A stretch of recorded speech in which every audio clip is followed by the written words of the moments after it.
Okay.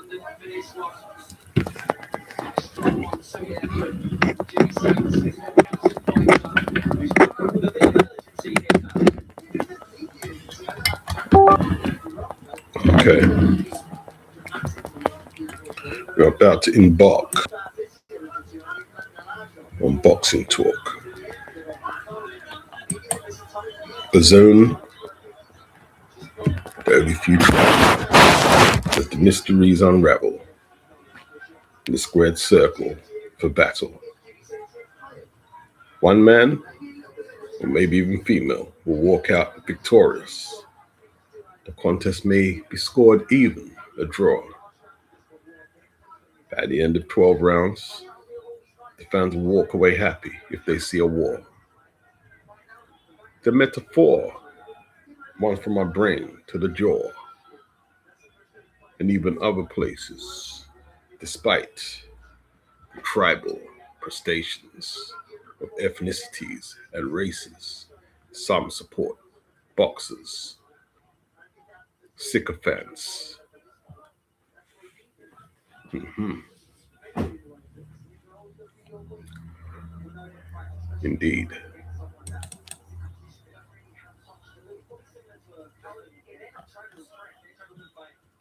The war.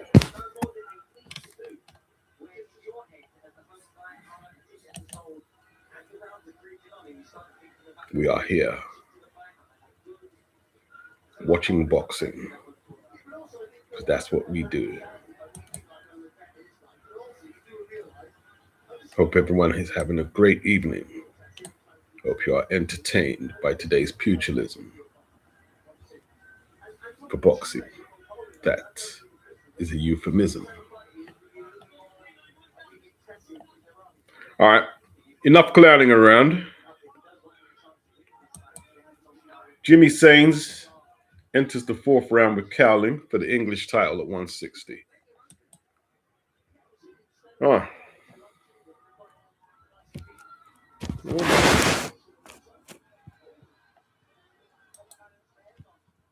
What am I doing?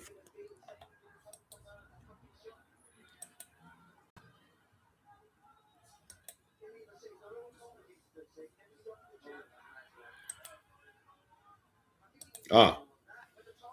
Aha. Big up bass. Bass is at the copper box, man. Oh, you enjoyed the live earlier? Thank you.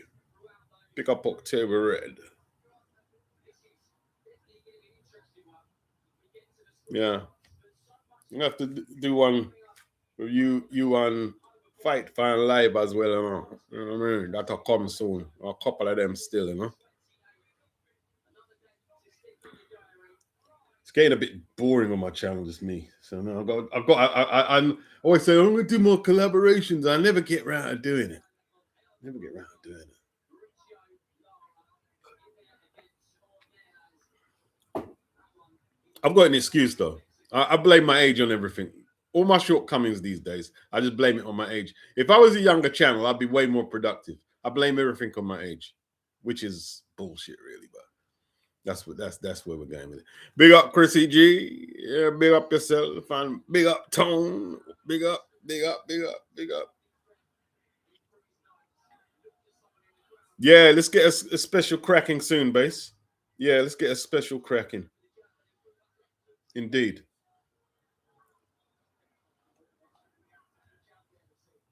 Indeed.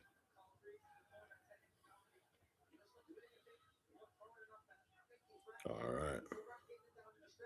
Where are we in round 5, yeah?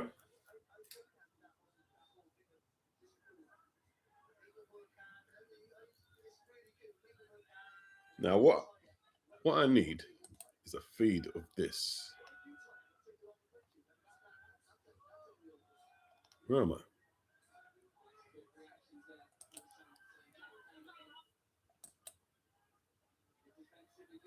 Okay. Sainz on the attack. His opponent seems to fancy his chances.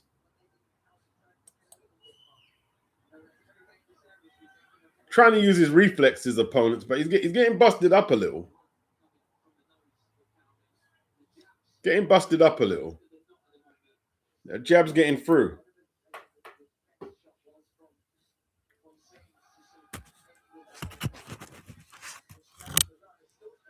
Sains looks a lot bigger than him, innit? Sains looks like a 168 pounder in comparison.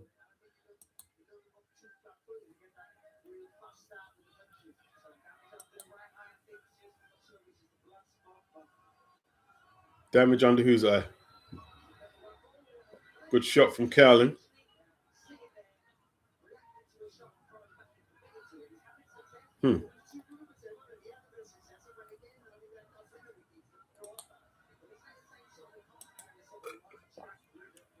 Cowling goes to the body. High, hands up high, coming forward now. Good jab from Cowling. Good backhand from Sainsy. Combinations from Sainsy. Cowling said that he wouldn't have the hand speed. He looked pretty quick there. Sainsy looked a bit lively there, didn't he? Eh? Or he tries the right uppercut, but gets caught with the left hook. Saints. Interesting. Caught him. Caught him a bit there.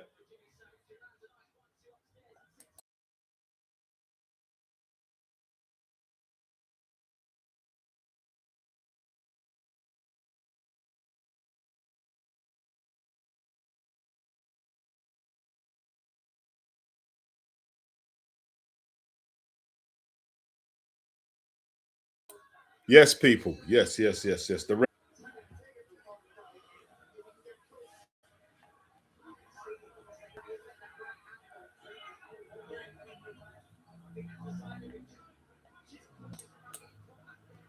Sorry about that, people. Dream issues.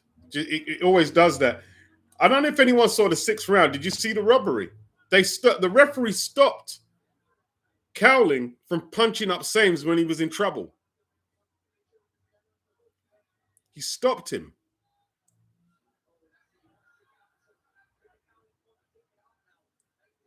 Cowling should have got him out of there. Karma says almost 8 years of watching his channel, and today's the first day I've seen beats. The only reason I got on camera is because I didn't want to leave October's stream with just the picture, because she doesn't normally have that. That's the only reason. She's the only person yet to get me on the stream. I probably might do Bass's channel. And maybe a few others. We'll see.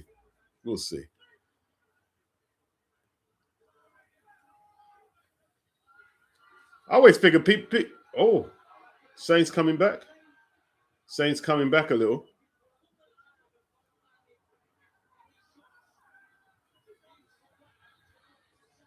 It's a slugfest now. Maybe Cowling's chance came and went. He needs to get a second wind and fire back to the body. Oh, look at the side, the right-hand side of Saints' body. Red up, you know. Yeah, sorry about the stream, people.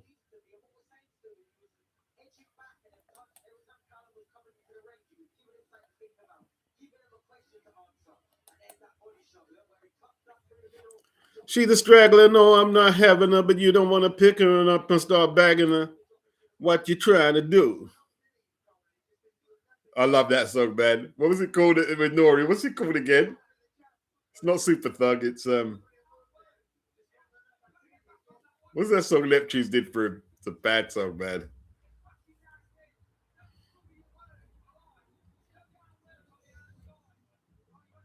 Yeah.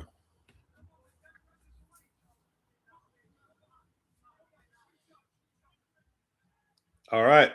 This is an interesting fight now. It's very interesting. The underdog has made it very interesting. Eddie Hearn, I sweat no, rude boy. Eddie.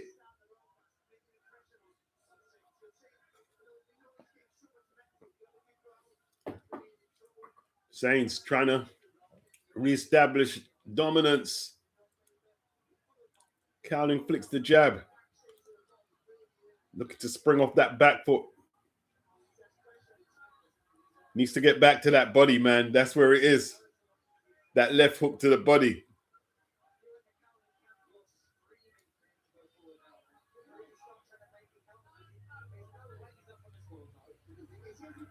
Cowling has his chance, came and went.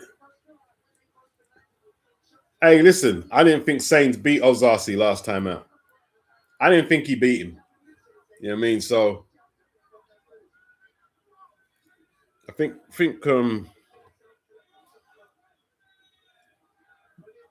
a little bit overhyped. A little bit overhyped. Big up Ulix.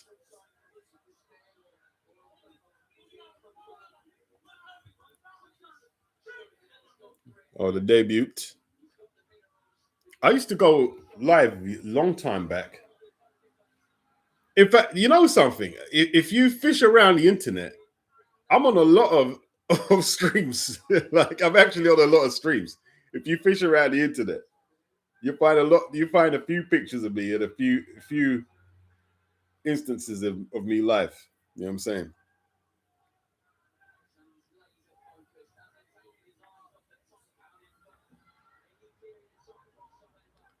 Cowling, good right hand from Jimmy. Looks like Jimmy's recovered. Showing some metal though. Emma Willis says he didn't.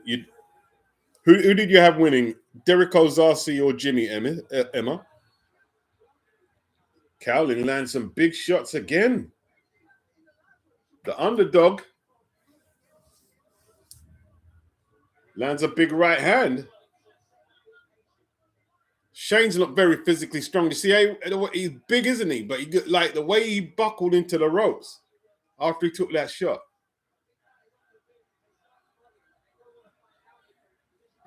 This is interesting, this fight here. The referee stopped. Yeah, Emma's saying Jimmy didn't win. I agree. I agree, Emma. I agree. I agree.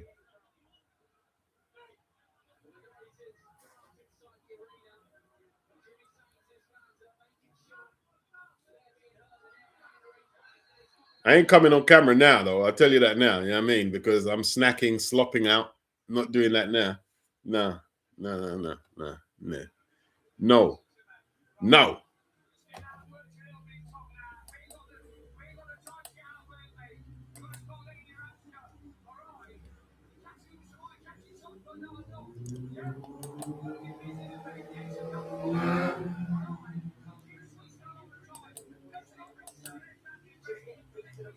Yeah, he might have blew this one, you know, Emma.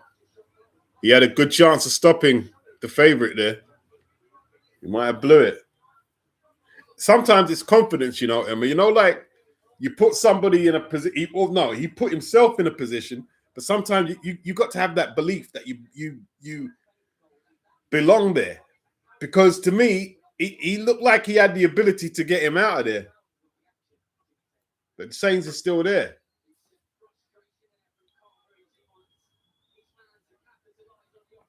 Yeah, Carl Greaves is frustrated.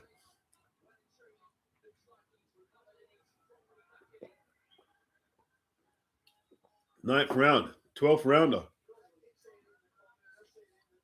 Good right cross from Sainz. Looks like he's back on it, Sainz. Boxing not easy though, you know. Like people get hurt, man. You know what I mean? People say, "Oh, you got hurt by that guy."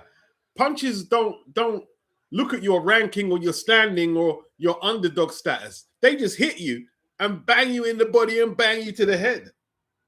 You know what I'm saying?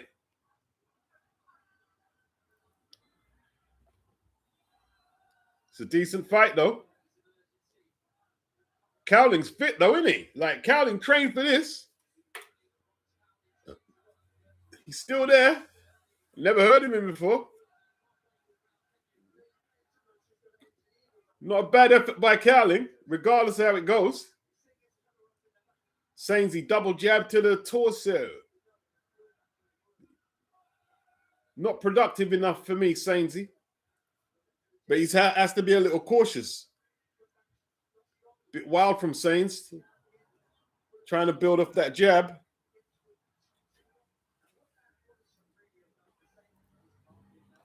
Yeah.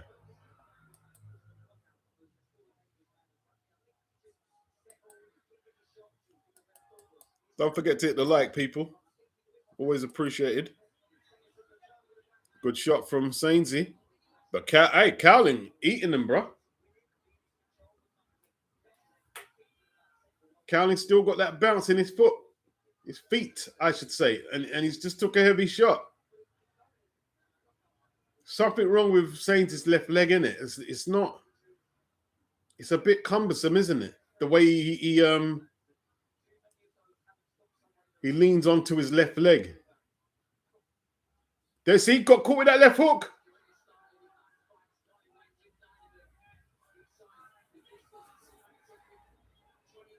Referee splits him.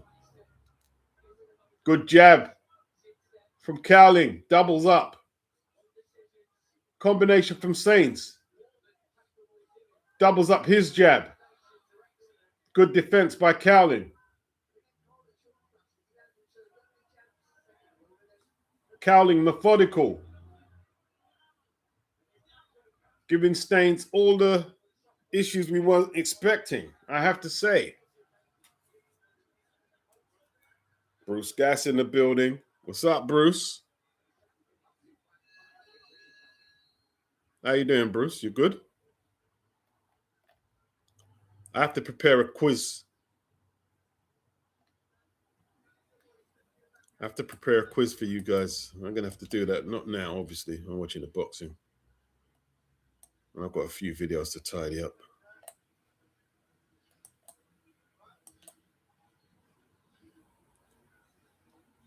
I'm not seeing world class with Saints. And that's not being harsh. I'm not seeing it, though.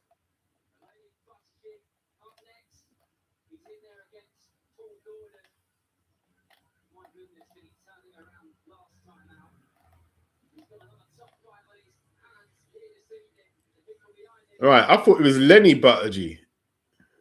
Emmanuel. Is Paul Gordon any good? Ain't Daniel Dubois from the Peacock? South London gym, innit? South Wheezy, innit? Peacock gym. South Wheezy, me old son.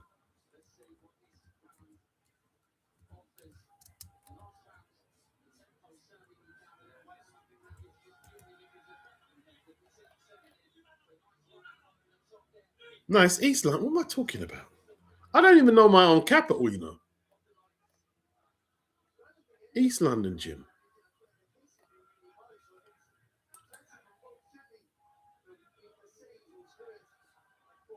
Boxing's oldest living former world champion. His birthday is today, 93. Boxing's oldest living former world champion. His birthday today is 93 years of age. Vegetable's wife, what's up? Great commentary as usual, much appreciated. You're not going to beat me, Bruce. I'm going to get this. I'm going to get it. Joey Giardello. I'm going for Joey Giardello. And I haven't looked at anything. Is he still alive? No.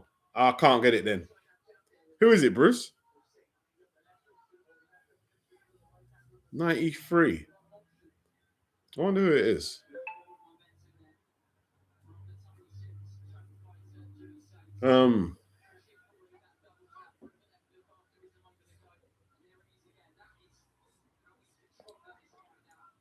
Harold Chubby Gomez from your home state. I'm not sure if I remember that name, you know, Bruce. I wouldn't have got it. Harold Chubby Gomez. Sorry about that, people. I'm taking my eyes off the commentary to see Harold Chubby Gomez. Harold Gomez. He's 93 today. Wow, well done, Harold. You know what I mean? Well done. Providence, Rhode Island, man. Yeah. Flipping hell. So, he fought Flasher Lorde. Bloody hell. Twice. Yeah. Done his thing, eh, Bruce? Done his thing. Who did he beat for the title? And what title? World champion. When did he win the title? Vacant USA New England Feather. Wow.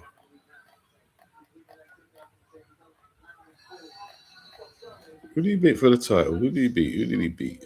Let's see if Bruce got it in there. Yeah, he lost the title to Flash Alorde. Tommy Tibbs. Tommy Tibbs.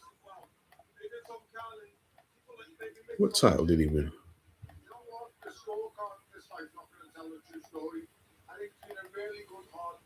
Trying to see where he won the title, Bruce. Okay, vacant world super featherweight title against Paul Jorgensen. Won by UD 1959. Wow. All the things that Harold has seen, man. 93. Wow. Fought the great Flash Alorde. Flash Alorde. He was beaten by Sandy Sadler, wasn't he? Sandy Sadler beat him a couple of times, I think. Philippines, yeah? Flash Alorde. Yeah, Philippines, man. Philippines. Hey, big up Harold, man. He got knocked down 4 times and still won a UD. Wow. Man, he's a legend, bro. See, people talk about Hall of Fame or all-time great. He's an all-time great. He's still living today, bro. He got through a career, right? When you think about it, yeah? You think about it. He got through a 62 fight career when they were fighting 15 rounders, and he's still with us today. Wow. That's bloody impressive, bro. That is bloody impressive. Used to see him refereeing fights in Rhode Island in the 80s. Wow. Yeah, gloves are way smaller, Bruce. Gloves are way smaller. Nothing but respect for him, Bruce. Nothing but respect from me. Nothing but respect. He's a soldier. The proper soldier, isn't it? Harold Gomez, bro. Oldest world champion still living, people. Oldest world champion still living.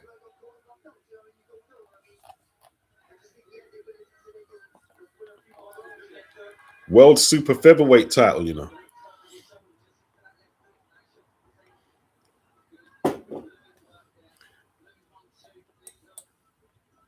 Thing is, yeah, Bruce. Was that a recognized title at the time, though? Super feather. Was super feather really a recognized title? Because you see in that period in the 60s, that's when one of the Moya brothers and Emil Griffiths won their titles at 154. They were the inaugural 154-pound titles. Yeah, you have to say, yeah. You have to say in hindsight, yeah. Vacant National Boxing Association channel. Wow. NBA from 1921 to 1962. Wow.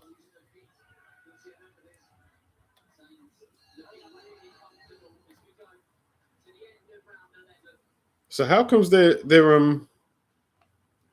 listing him as the last champion if they're saying 1921 to 1962? All right. I hear what they're saying. Yeah, Kid Chocolate won that belt, bro, back in the day. Yes, Benny Bass. You know who else had that belt? But he probably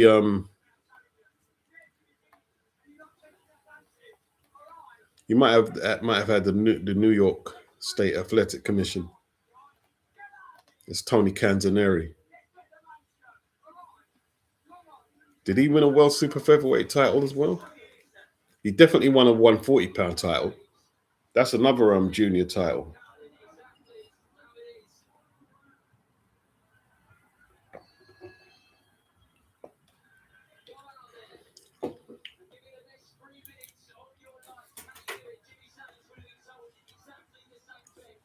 Twelfth and final round.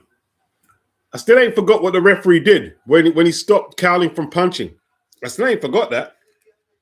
That was blatant. That just shows you how biased boxing is against the underdogs, bro. That's protection.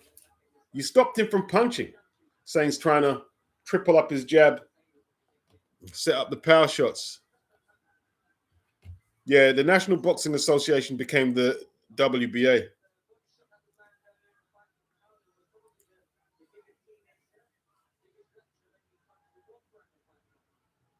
Yeah, man.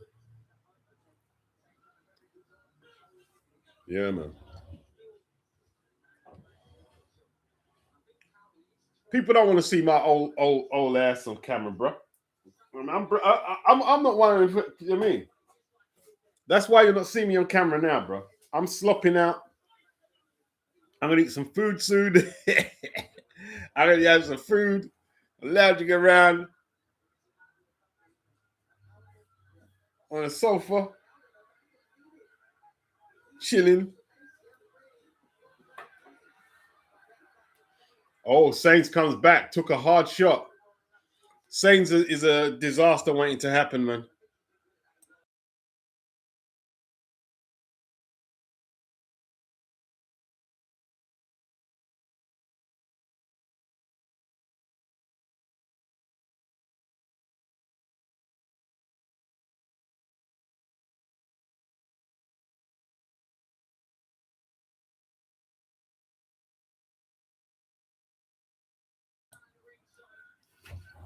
I don't think Sainz is I don't know. He's good. He's decent. He's decent. He's decent.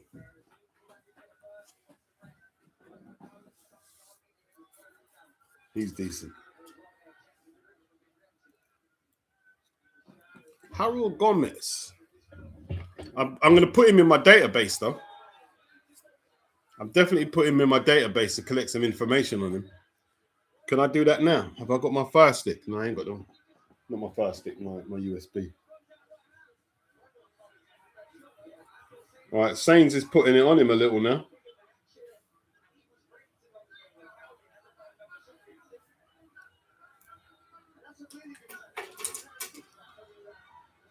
Wow, Cowling's still going after him, bro. Cowling got underneath his shots pretty easy there, isn't it? Cowling's a bit crafty, isn't he?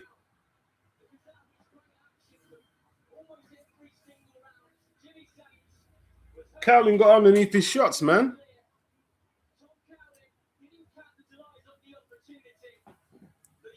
Salute, Anthony Mackin. Big up Heavy. Anyone noteworthy? Just some Eddie Hearn prospects. Liddard. We got George Liddard.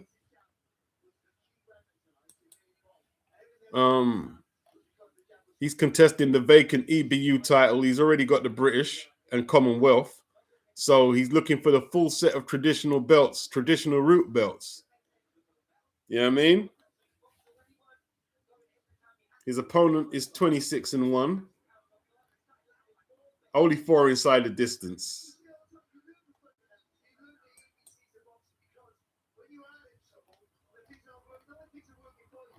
They've got his opponent listed at 5'10", but he's clearly not as tall as Liddard. Yeah, no one noteworthy, Anthony. You're not gonna be like tomorrow morning I missed the fight or anything like that. You know, it's not gonna be one of them. Oh no, you're talking about football. You're not talking about Tottenham. You just trying to mess me up, innit? Just trying to mess me up. Oh, what was going on with the stream last night? It was a good stream last night, man. Oh no, heavy man. You can't do that, heavy man. I'm trying to escape football, man. Oh, my Mr. Funky story. Oh man, yeah, Mr. Funky. Yeah, nearly got into it, didn't we? We nearly got into it, Annie. We nearly got into it. Big him up though. Big him up. Yeah, like a lot of people said the same thing. Well, you bought his records after? Yeah, I bought his records. I still bought his record. I love hip hop, man. So I mean, I buy all the good hip hop, man.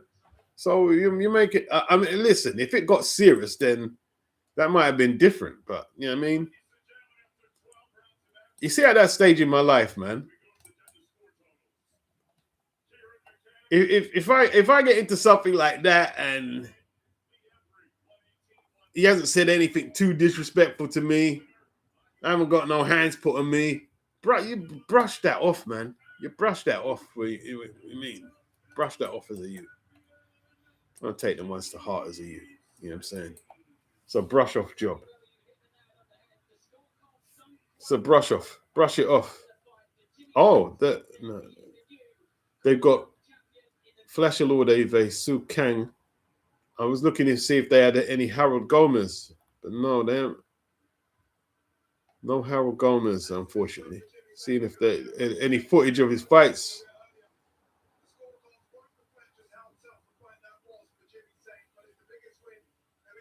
No Harold Gomez at all, man. Wow, Bruce, there's not even a 1 minute reel of his fights, and then no footage of him anywhere at all, Bruce. Wow, 58, 60. How much fights? How much fights, Harold? They ain't even got a flipping 1 minute reel. Someone must have recorded him somewhere, Bruce. Man, he had 62 fights. Flip it now, man. That's just rough, man. Oh wow, look at that, Bruce. Look at that, Bruce. You see, you know something? Life is the craziest thing ever. Life is the craziest thing ever. I'm looking at Harold's record, Bruce, if you're still listening. His last two fights were in London. He lost his last three by KO. His last fight was at the Majestic Ballroom, London, Finsbury Park. Guess who was born in Finsbury Park? Life is crazy. See, that's why history is good. People think history is just, oh, it's just names, dates, and it's boring. No, it's no. Studying history on something you're into is one of the most interesting things you do if you've got downtime. It's not boring. It's not, oh, it's just an old people thing, or it's just for scholars and nerds and all that. No, it's not. No, it's not. No, it's not. History is absolutely brilliant.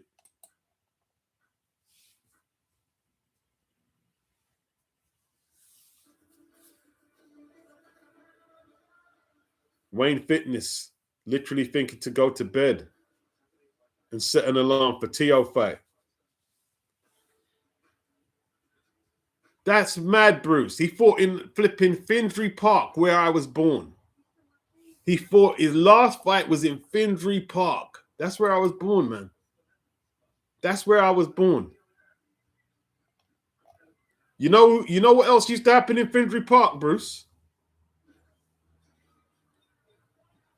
In Finsbury Park, yeah, Rainbow Theatre is where Frank Warren started his white collar shows with Lenny McLean and who's the other nutters and what was his name? Shaw. Was his name something Shaw?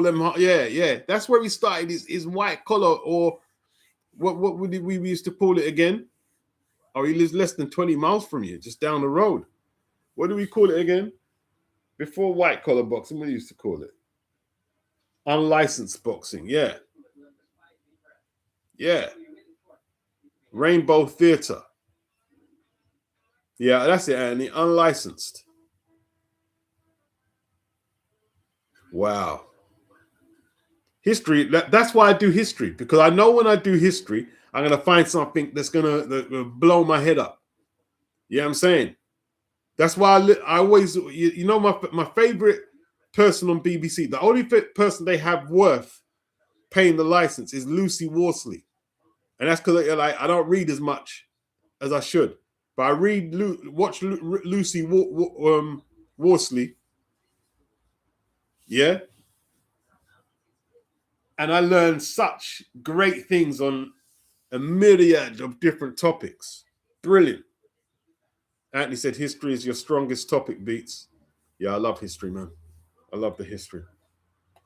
I love history. I was telling October Red in a hangout that it's not just with boxing, even with not see people say about history like of rap. I date it back to where they sampled the records. I people think oh, it's only because you're old you know history. No, I know stuff that occurred way before I was born, right? And I know younger people than me when it comes to music who know a lot more historically than I do, and they're younger than me because they've just made time to study. Yeah. They just made time to study.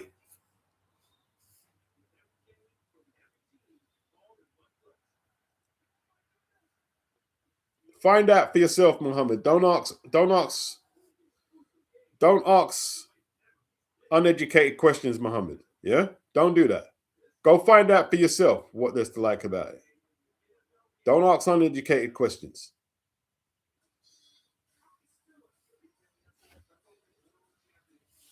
Heavy. When they used to put Professor Brown Cox on the BBC, it was worth it. Gonna have to check out this historian. Yeah, Brown Cox, good. These are good people. They're good people. See, the BBC used to do really good programming, man.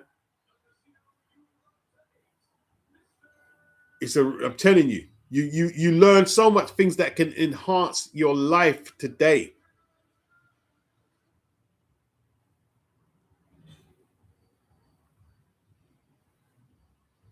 You learn things that can enhance your life today. Ulick said it's a passion for some learning about history of things they enjoy.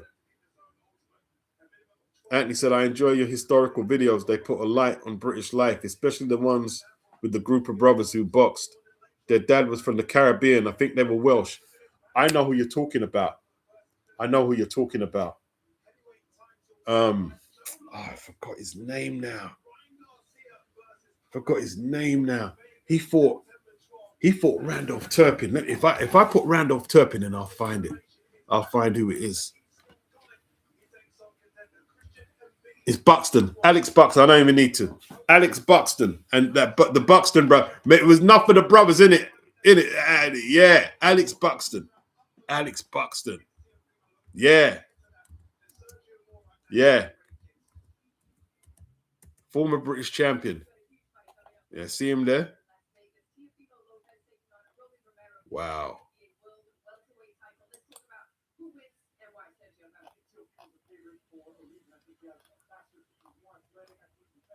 You know what was interesting, right? All the time I used to read about Alex Buxton. I didn't see no pictures of him. I always thought he was white. And then I can't remember. I said, oh, he's not white. And then when I started like digging into his history, like, wow. He had how much brothers boxing? There was about 4 of them. About 4 or 5 of them. And they all boxed professionally. There's about 4 or 5 of them. You know, you had 3 brothers. At one time, they all boxed on one card.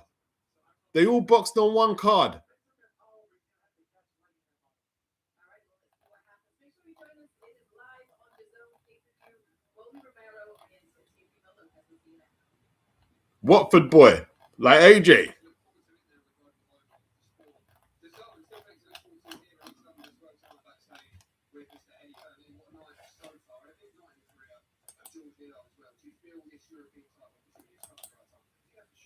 Yeah, watch them now. Cool, the brothers. Yeah, that's the picture I had. That's the picture I had. I'm gonna have to put Gomez and Thing in my database. I'll write it down. That's what I'm gonna do. I'm gonna write that down. Right. Where's Harold? I'm gonna put that in my thing. So that way I don't forget. Harold Gomez. Put them in my database. I can always come back to it. My database is gonna be, I'm telling you. Something like my brethren, I'm still waiting for him. He's gonna help me use AI to improve my database.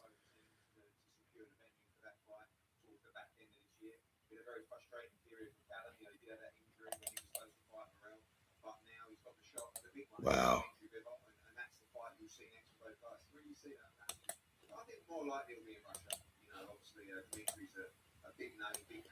Sorry about this, people. I'll be with you in a minute.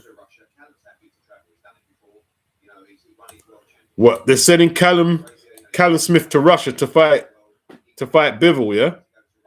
Wow, that's tough, Callum. But them's the breaks, kid. Go try and get that title, innit?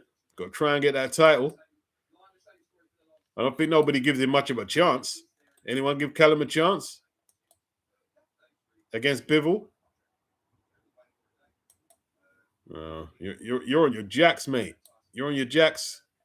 I'm a big Callum Smith fan, but you're on your jacks on that one, Callum. You are on your jacks, me old son. You are on your jacks. You're on your jacks. You Callum way too inactive.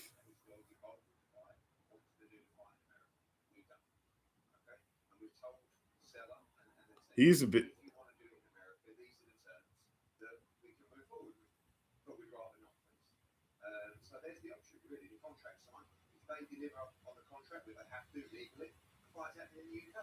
Will be very, very happy. But there's no suggestion that the fight's not happening. No one can stop this fight from happening. The only way it can stop from happening is if they actually breach the contract. We have a contract, fight Tyson Fury. Wow, Eddie's pinning Flip Turkey up on the wall, boy. Eddie is pinging up Turkey, you know. Eddie not ramping. I'll tell you what, Eddie, I kind of like it, man. Eddie is pinging up Turkey. A lot of people don't like it, you know, but, you know, he's doing what he's got to do. Eddie's pinging Turkey, pinging him up, rude boy. Yeah, pinged up Turkey. Yeah. Eddie not taking no crap.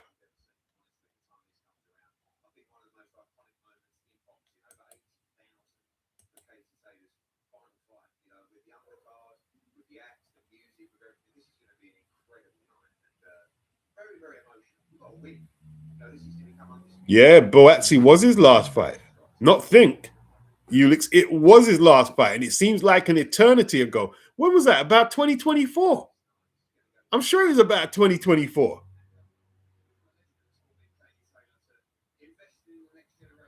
That's the brothers there, Anthony. The Buxton brothers.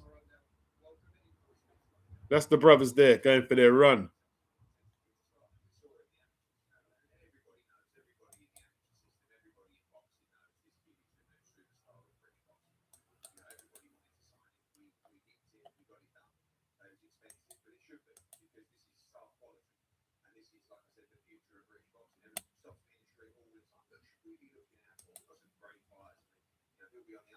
Wow.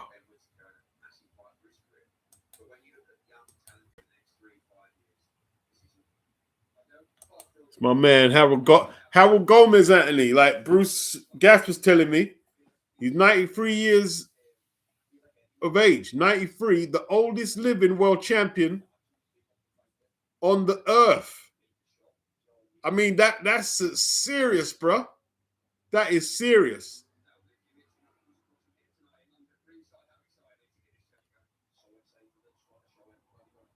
He's a trooper, boy. Imagine all the stories he has. Imagine sitting down with Harold Gomez. Imagine sitting down with Harold Gomez telling boxing stories. That would be just like, whew. Yeah.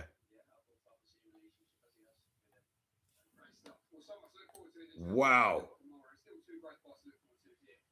Yeah, he's still living, man. Still living, Anthony. 62 fights. The man been through the Second World War, right? He would, if my mum was living, he'd still be older than him. So he was probably born near to the end of the start of 1930 or something. Imagine that, bro. Second, lived through the Second World. I mean, he would have been maybe 30. He'd have been about 8. No, he'd have been no, he'd have been about 10 or something. 10, 11 when the Second World War started.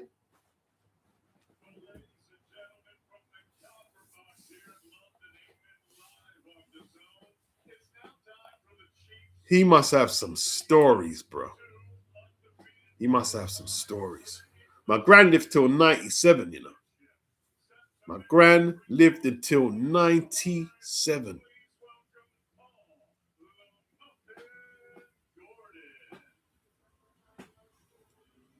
Yeah, he's like Jake LaMotta, boy. He was like a piece of brick, bro. My brethren's dad, who passed away the other day, I mean, he was in his 90s as well. He was in his 90s, you know. Yeah, Bruce actually seen him in action refereeing, you know. So Bruce has actually seen the legend. He's a legend. He's immortal. He's one in the whole world. There's only one of him. Imagine that. The whole world, you know. The whole world. There's one of him living today. The oldest. Only world champion. The oldest world champion. Him won, you know. Him won.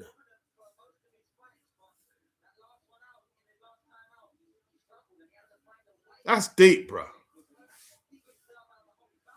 And then as I'm studying the story, his last few fights were in the United Kingdom. His last fight was in Finsbury Park, where I was born. Just like mind-boggling. It's mind-boggling. It's mind-boggling. You see that Bruce Seam referee, then it turns around. Oh, he was born in the same flipping part of the world. His last fight was in the same part of the world where I was born. And it all fit into one flipping hangout, right? From New England, where my man is, to flipping London, where I'm at. It's crazy. That's crazy.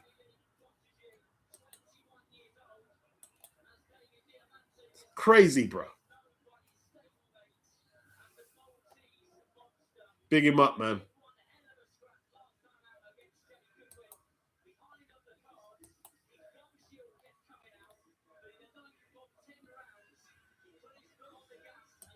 Yeah, Jake LaMotta, he would have had some crazy stories, wouldn't he?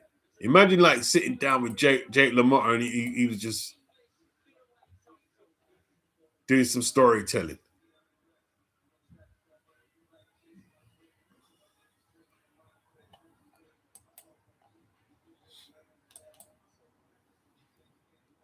Wow.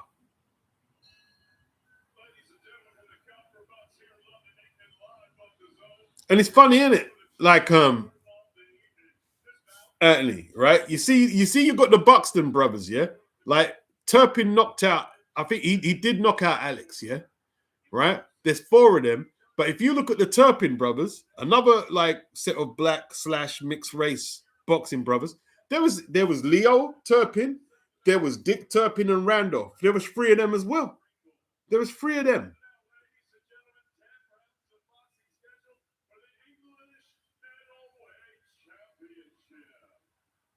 I did. I remember the video. Now you're saying it, Anthony, because I covered them and the Hilton brothers. You had Matthew, Alex, and I think there was another one. There was definitely another one. The Hilton brothers, Matthew, Alex. I can't remember the other one from Canada. Yeah, Jerry, Mike, and Bobby, the Quarries. Yeah, you got them, Bruce. Got them. You know what happened to Jerry and I think it was like their dad used to make them spar each other, Bruce. They brutalized each other. They all ended up with serious brain damage issues. Like Jerry ended up basically vegetated, man.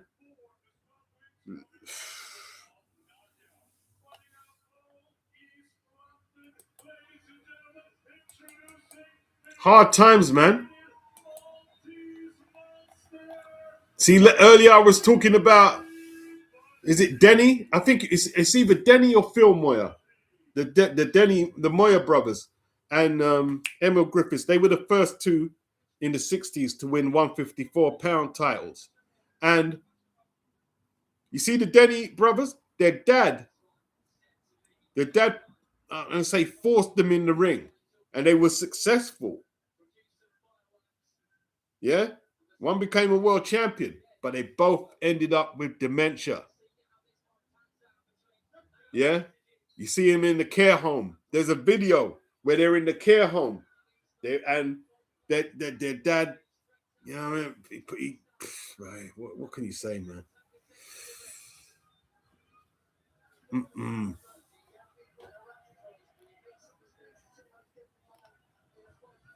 What can you do? Tough old sport, man. Tough old sport. I know I'm gassing a bit, people, but you know what I mean? You know me. Once I get started on these topics, you know what I mean? You know how I stay. I apologize if I ain't done much commentary. I apologize. Oh, you had Bobby on for an interview? Wow. That's interesting, Bruce. Yeah, that's it. Davey. Yeah, I forgot Davey.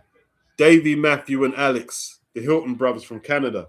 You see, you know, it's the theme. Their dad was a bit crazy as well, Bruce. Their old man was a bit crazy as well.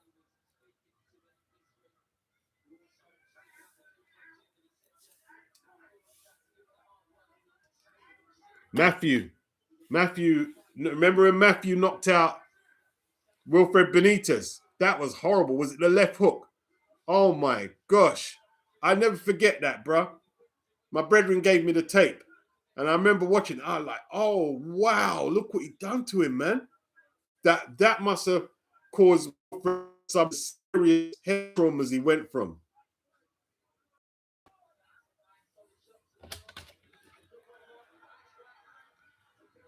No, it was Davey.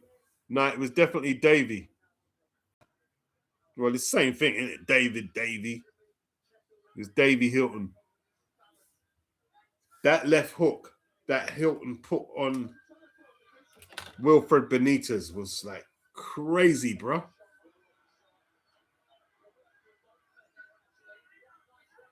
Brutalized him.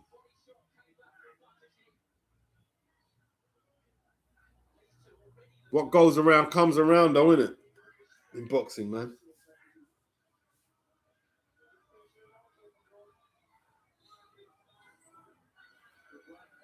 All right, this Gordon, he looks like loose-limbed and long, but all right, I need to get.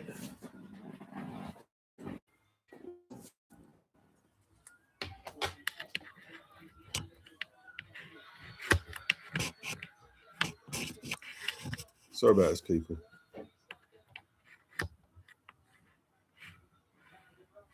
Maybe if I switch the light on, it would help. Lazy bastard.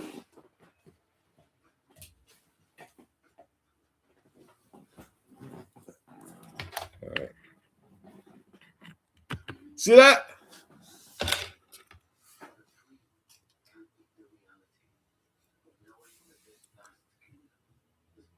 Yeah, they had some serious issues, Bruce.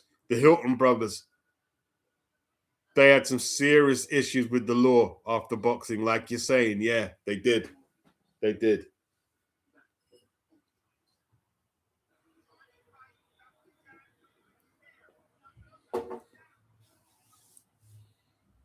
I remember Matthew, man. He was basically weight drained in it when he fought Bam Bam.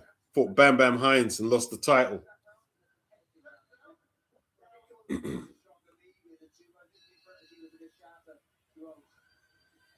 And then he moved up to 160.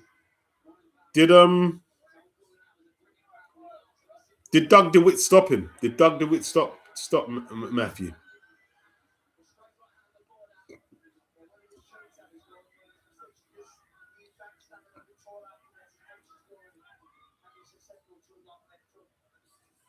Oh, great left hook from Buttigieg. Didn't follow up though. Good right hand counter, good hand speed from Buttigieg. Looks sharp. Gordon needs to snap that jab. You need to snap that jab. He'll come over the top of that and put you on the canvas, man. You need to snap that thing. You need to snap that. Good right hand from Gordon. It's a good shot. And then he moved to his right. Oh, Buttigieg looking powerful in there.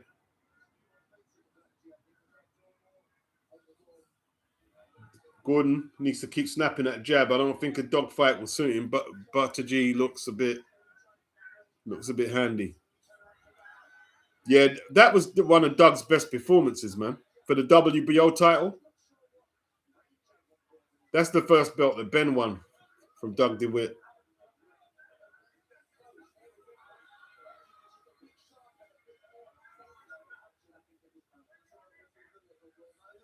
Vic, did you see the interview? Matthew hid that before his fight with Doug DeWitt.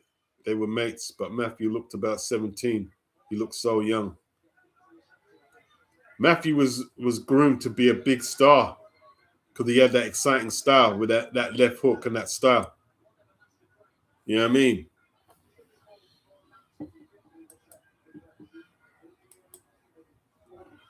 He was groomed to be a big star, but it just didn't materialize, man.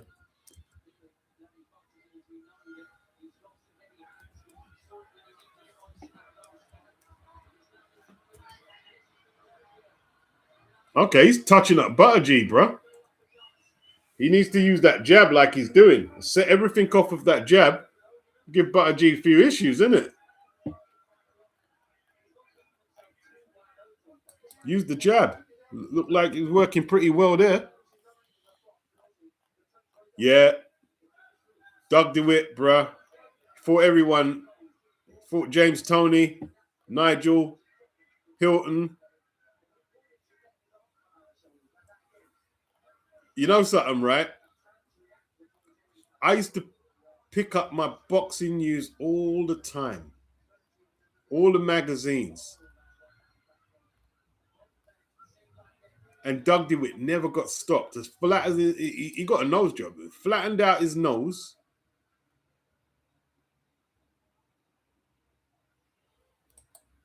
It wasn't that great a fight, really. I remember Davey taking a beating. Maybe it was. I'd have to look at it again. It looked like Davey, because didn't Doug box his head off a bit? He boxed him a little. Doug was boxing more than usual. And Davey was a bit, I don't know, he just stopped. He just quit in the corner. It wasn't a bad fight, actually, Vic. You're probably right. It wasn't a bad fight, from what I remember. But yeah, no one could stop Doug DeWitt. He went the distance with Tommy. He went the distance with Robbie Sims. He beat Robbie Sims, actually. Remember, guys like Mike Tinley was a good contender. Dangerous Don Lee, who knocked out, remember Don Lee knocked out Simpson? I've got his box record. Charlie Boston, who knocked out Errol Christie.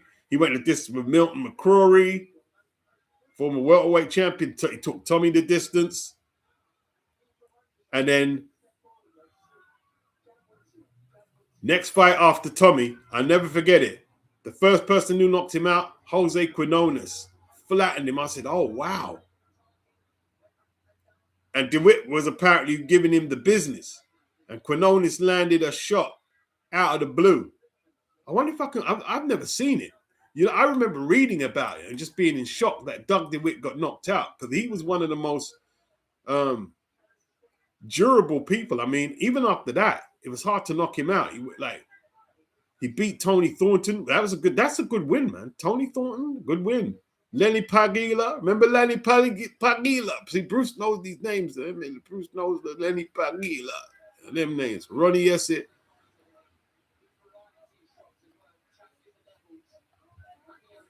I wonder if I can see the Quinones fight. I've never seen it, actually. It must be on there. See, them people are dangerous, though. Remember, Nigel Benn destroyed Quinones, though. You see, I tell you what, though. You see, but what people don't understand about American boxing, right? And this to you newbies. Big up the newbies. But what people don't understand about American boxing was effing dangerous. Let me tell you why American boxing was effing dangerous. Because the journeyman out there would whoop your ass if you weren't careful, bro. You would fight certain journeymen and get your ass whooped.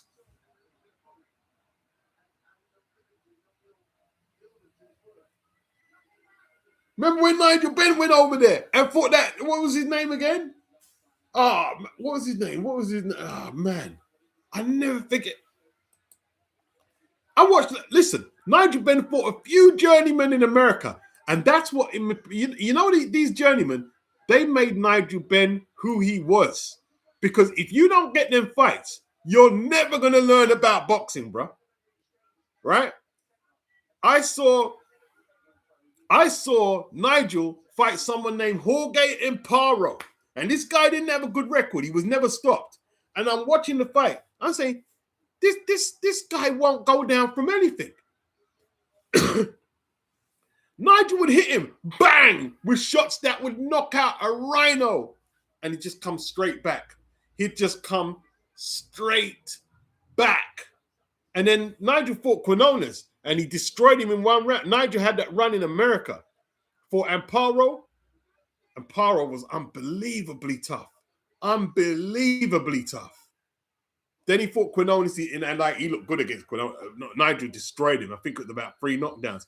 And then the Sanderline Williams fight came. Sanderline Williams drew with James Toney, bro. And Nigel Benn scraped past Sanderline Williams. Split decision. Sanderline Williams, yeah? Listen. Sanderline Williams, bro. He took Gerald McClellan the distance. He drew with James Toney. He took Reggie Johnson the distance. Nigel Benn the distance. Don Lee. Frank Tate. Iran Barkley. Harold Graham. Lindell Holmes. Lindell Holmes was a world champion, right? He took all these people the distance, bro. And Nigel, I'm watching the fight, and I'm like, how's this guy giving Nigel Benn such a tough time? He's a journeyman. He was just tough. He was just tough and capable, bro. Just tough and capable. Really good fighter, bro.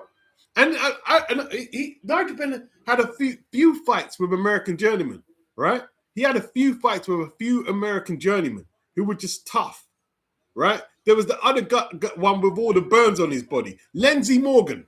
Lindsey Morgan, come from nowhere. And I'm saying, these guys were tough. And there was another one. There was another journeyman, right? Randy Smith. Never stopped. He fought Eubank. He fought this one. He fought that. I haven't got his boxer up, right? American boxing was dangerous, bro. Was dangerous.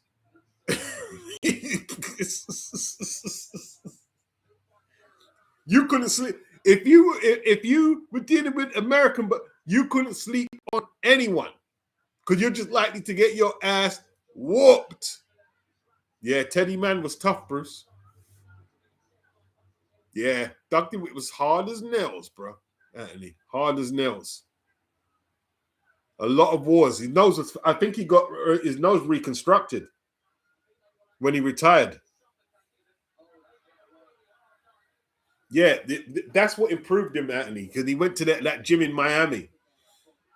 And it's quite a rough part. And even Dennis Andrews, remember when he went to the Kronk and improved?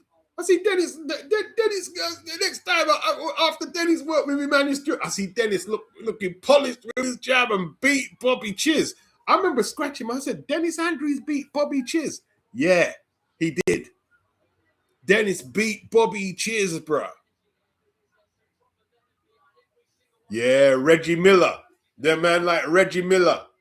Tough fighters, bro. And oh boy. Mm-mm. And Paro's chin was like ridiculous, bro. That chin was ridiculous. Bang. Okay, didn't feel it. Coming back. Bang. Okay, I don't feel that one either.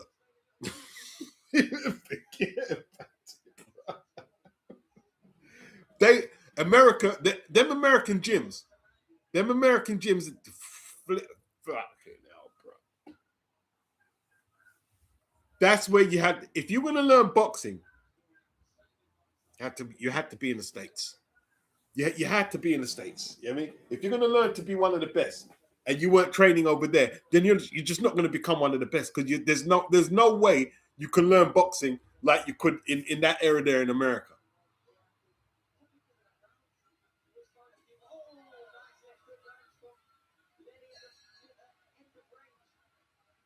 Wow. Yeah, he did. Colombe did beat Mike McCallum, although it was close to me. But that was in Italy.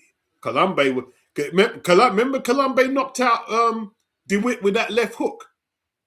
That was, I remember Barry McGuigan commentating, and he put on such a masterful boxing display. His footwork was just like silk, rude boy, right?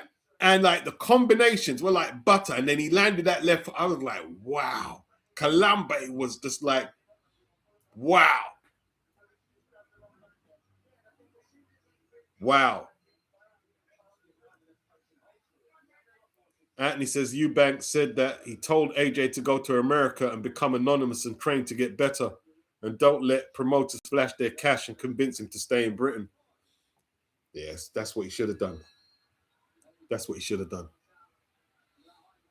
But I don't think he had the belief. Not the belief. It was just easier to stay in England.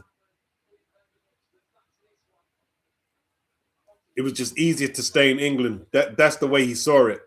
You know what I mean? I'll stay in England. You know what I mean? I understand.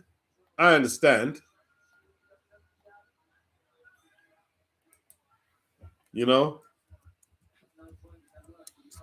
I understand.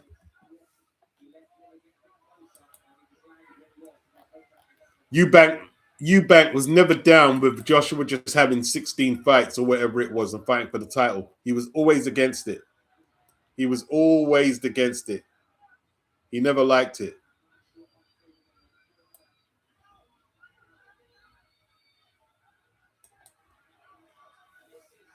Oh, what did I think of Bobby Chiz? I used to like Bobby Chiz, man. Used to like Bobby Chiz. He was very popular in the 80s, man. Very popular fighter. You know what I mean? I used to like Bobby Chiz. Good fighter, man. Very good fighter. He had that shotgun jab, bro. I tell you what though, bro. Right.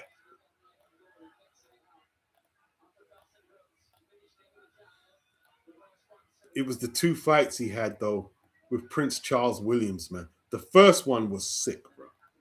The first one was absolutely sick. This is what I'm telling you. American boxing them days, they're not a better product, bro. You know what I mean? That was for the light heavyweight titles, right? And Chiz landed this right cross on the button on Charles Williams's chin, and the fight was over. The fight was that's it. Yeah, you can't recover from that. Somehow, right? My man was in a fog for a couple of rounds after he took that shot. And there was a sequence, yeah, where Williams managed to land these uppercuts on Chiz. And you wasn't sure if he was hurt because he took the shots. And the fight changed. It just changed. And Williams just pounded Chiz till his eye closed up. and they stopped it and he won the belt. And you think, how did you win that fight, bro? How did you win that? The powers of recuperation. I've never seen anyone recover from punches like that. If you saw the shot that Bobby Chiz hit him with, you can see it, right? It came down. It was a right cross. It chopped down on the chin. Bang! It couldn't land no more land perfect. My man recovered and won that fight, bro. I think that effectively ruined Chiz's career because he lost the rematch as well by stoppage.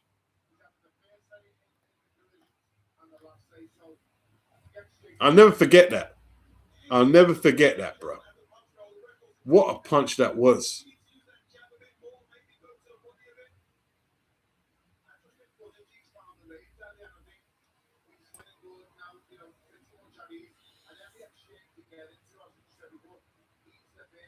Bobby Chiz versus Willie Edwards. Oh, I haven't seen that one, Vic. Oh, that was a horrible, man. The Kalambe Michael Nunn was the uppercut, innit? That was the uppercut. The sanctioning bodies messed it up. It should have been a unification. They messed it up. That was a sick win. Michael Nunn was just crazy, bro. Michael Nunn could throw punch. You couldn't see a lot of the punches he threw. You couldn't see him. The angles he threw the punch, you couldn't see it. You couldn't see the punches.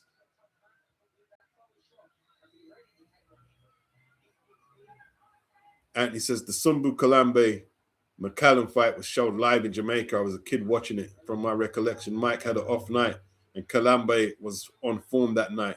Yeah, it wasn't a good night for Mike. It wasn't a good night. But you got to consider this, Anthony, yeah? Right? Mike was fighting in people's backyards all the time. Sometimes it's gonna go left. You're not like they say, oh, you said fight in people's backyard, not compared to Mike, man.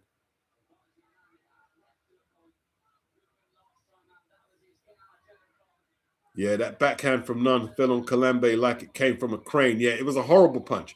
Like he just like left him comatose, bro. Dr. Wu says AJ should have left Charles Martin alone once he got the IBF belt. No more learning fights. Yeah, no more learning fights. But it's easy to say he should have did that. Not people don't do that though. See the thing in Dr. Wu. In hindsight, we can all be very observant and very analytical. But when you're in the moment, you're looking at the Olympic champion. You're looking at Charles Martin's got the IBF belt. You're looking at, hang on, I think AJ could win that one. And then he starts out go to the arena. And they did it. It's like people say it's a mistake. It's not a mistake. AJ's got how much? 200 odd million in the bank. It's not a mistake. There's no way it can be a mistake. Yeah. Sometimes you have to go prematurely in life. It is what it is. It's almost like saying you're a 14-year-old dad or mum, but your kids are they're not a mistake. They're here. They're there. They've survived whatever they weren't supposed to survive. They survived. Vic Flange. Marvin Hagler was in the commentary team. Chiz versus Williams. Bobby better be careful in there today. Is that what Marvin said, yeah? Wow. Frank Warren protected Calzaghe for long periods of his championship career. And in hindsight, it was a business decision. Warren's promotion was struggling in the 90s until the Sky Sports deal came. Yeah.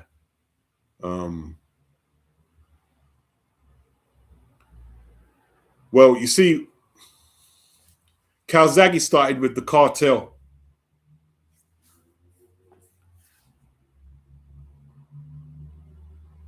With Terry Lawless at a Canning Town gym. What they call it? Is it Royal Oak, yeah? Royal Oak. Started at the Canning Town gym. And he ended up in debt, like in his come up years. I can't remember what it was. Like he thought he was getting a certain amount. and it just weren't panning out. He ended up with Frank Warren. I tell you what, before he had broken hands, before he won a belt, I remember watching Joe Calzaghe, bro. I watched him, and I know the fights, bro. Stephen Wilson, was it for the British title? And the one was with Mark Delaney, brother of Gary Delaney. And Joe was flipping brilliant, bro. Joe was a brilliant fighter, bro. Seriously. Joe was just extra talented. Just extra talented. Joe, don't take it as any offense to anyone. He boxed like he was a black man. Joe had sick rhythm, bro. Joe was bad, bro. Joe was bad. Joe was bad. He had so much talent, bro. Joe had so much talent. One of the most talented British boxers, Joe Calzaghe.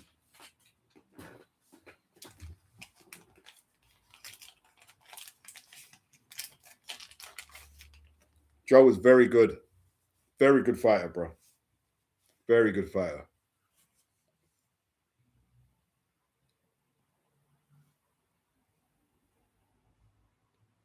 His best win was Kessler? No, his best win has to be Hopkins.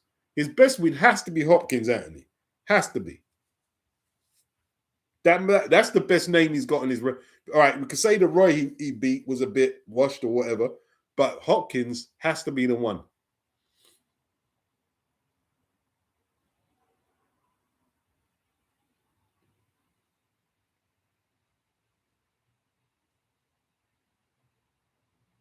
No, you're not going for Hopkins, Anthony, yeah? All right, so what on the strength of what with Kessler? Because Kessler didn't have no didn't have Froch on his record. Oh, you're not a Hopkins fan. All right. you don't like the prison tactics. You know what, but Hopkins uses prison tactics, isn't it? You know them survival tactics, the box.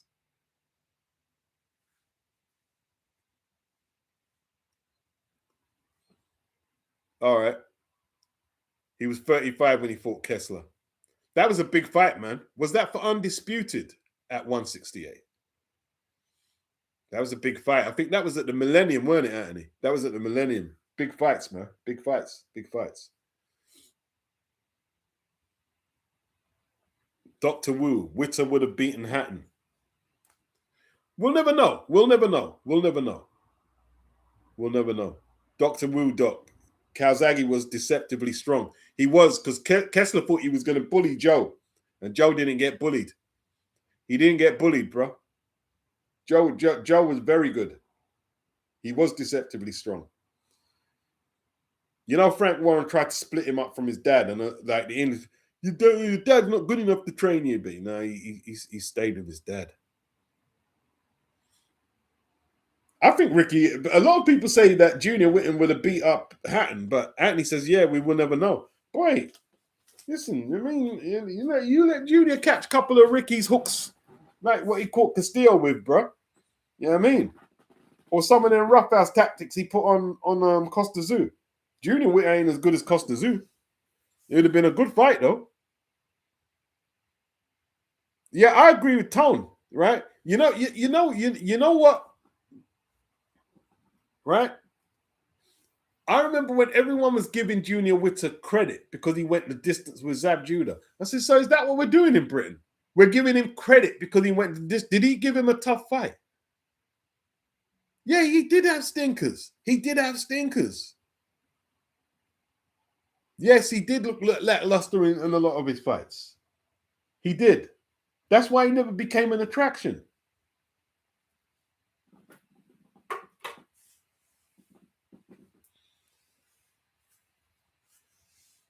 He definitely had ability, though. With that, you see, that was that Brendan Ingle style, bro. That Brendan Ingle style. That's why Prince Nassim was sticking it to Johnny, because a lot of the Brendan Ingle fighters, they stunk the place out, bro. Not Harold Graham. Not Harold Graham. Not Harold Graham. Errol Graham had a reputation. No, Errol Graham did not. Errol Graham threw licks and Errol Graham punch up people, bro. I don't care what people want to say. Errol Graham punch up enough man. That's why they didn't want their fighters in it because he punch up man. Errol Graham was punching up people, bro. The couple of times when they unleashed Errol Graham on the cartel fighters like Rob Douglas, man ended up in hospital, bro. With brain damage, but he recovered well. Brain damage. And he remember when Harold put that beating on Mark Taylor. But Johnny Nelson and Junior Witter and them guys, yeah, they could stink it up a little.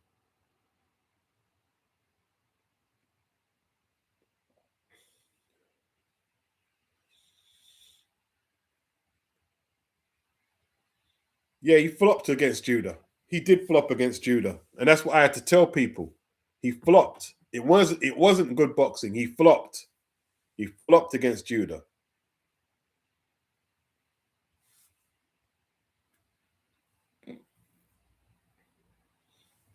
I used to get entertained watching Harold Graham. Harold Graham got stoppages, bro. Harold Graham was very entertaining. But Naz was entertaining. But Harold Graham was entertaining, bro.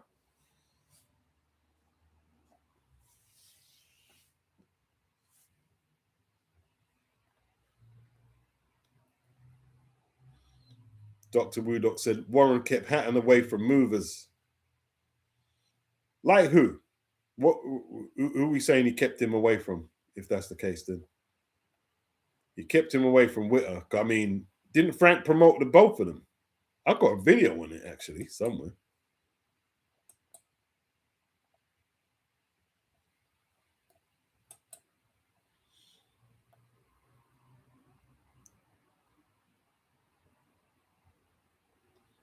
Anthony says Naz was the peak of the Winkerbank style, and that's the pinnacle. Yeah, Naz. What it was is that punching power.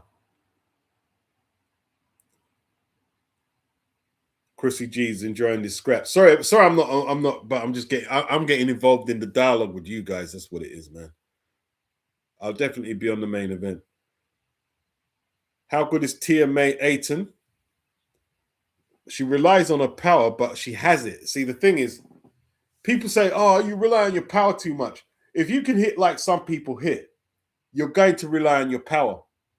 If you hit exceptionally hard compared to most of the people in your gym and most of the people you're fighting on the amateur or pro circuit, unless you have a very good coach, you're going to rely on your power.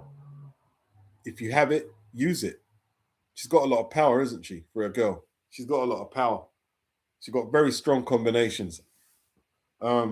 It depends. If she comes up against a good boxer, then she might not have a plan B or a second gear. You know what I'm saying? She might just look for the big shot and it doesn't manifest. You know what I'm saying? Could be one of them ones. But I like watching her. She's very confident as well. She's very confident. Very confident. Why? What do you think of her, Vic? What's your opinion on Tia? Yeah, he promoted both of them, Dr. Wu. He promoted both of them. But Hatton was the cash cow. He was the cash cow. Well, you think Frank was gonna get Ricky Ricky punch up? You know what I mean, by Winkerbank style. You're mad. You know what I mean? Listen, you think Frank's not a mug off, bro? Frank ain't no mug off. Yeah? Frank came up. Frank came up in that era when Harold Graham was getting dodged. Yeah? You hear Mickey Duff in videos, they're on YouTube. Oh, Brendan's fighters, they normally come and stink the plant and run and thing, but this one he came to fight. So the reputation was out there to avoid certain Winkerbank fighters.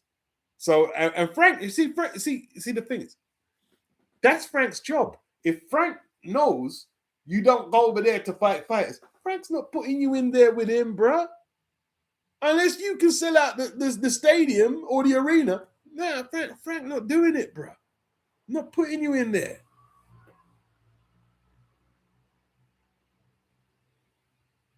Yeah, Frank is a good businessman, as you say, and he knows how to protect his fighters and when to fight a name when they are on the slide. Yes, indeed. Dr. Wu, Naz versus Robinson was like watching a wolf attack sheep. Robinson couldn't hurt Naz at all. I didn't like that fight, man, because I like Steve Robinson. He did him dirty, didn't he? Naz did Steve Robinson dirty that night, man. He gave him such a beating. This Buttigieg is always in wars, isn't he? He's always in wars, and he's in one now. The guy's taking it to him, bro. Buttigieg taking licks, bro. What, in round 9? This looks like a war. Where's my headphones? I need to listen to this. You know what I mean? Oh, go on, yes, sir. Oh, man, I get dump up. Oh, he's taking licks. Okay, I have to watch the 10th for this. I mean, someone told me it was a good fight.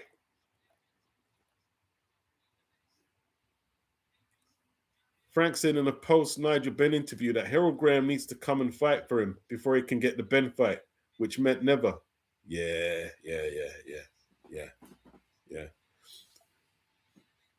Yeah, she's got hands, Vic. She's definitely got hands. Tia's got hands. Tia's got hands. Tia's got hands. Tia's got hands.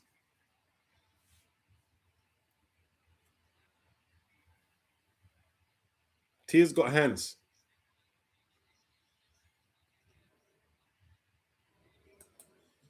I'd like to see her win a world title.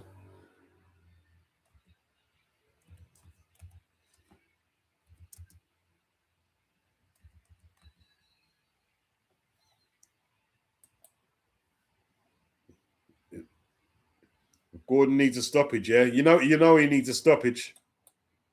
If it's a tight decision.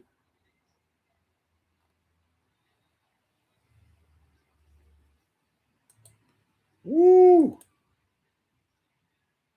Big up all the people. Hope you're having a good evening. Hope you're enjoying your evening. Dr. Wu, Warren is so astute building his fighters because he learned amongst the sharks. He learned amongst the sharks, yeah? He learned like Frank Warren came up with Burt McCarthy, and there was actually a lawsuit. Burt McCarthy is the one who bought Harold Christie in, and did they have a lawsuit over Harold Christie? I mean, yeah. He learned, man. He learned the trade, man. He learned the trade.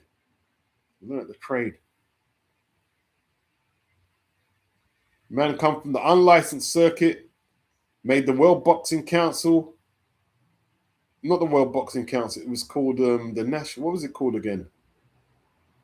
He had his own organization when he couldn't get in the British Boxing Board of Control route. The National Boxing Council.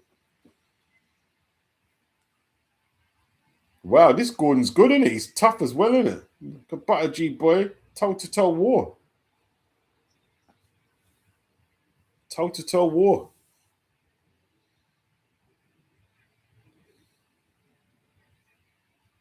Uppercut from Gordon. Oh, great right hand. Buttigieg got no flipping head movement. I tell you what, he's just waiting to get knocked out. You're going nowhere. Unless you get a new coach. Takes too much punches. Gets hit too much.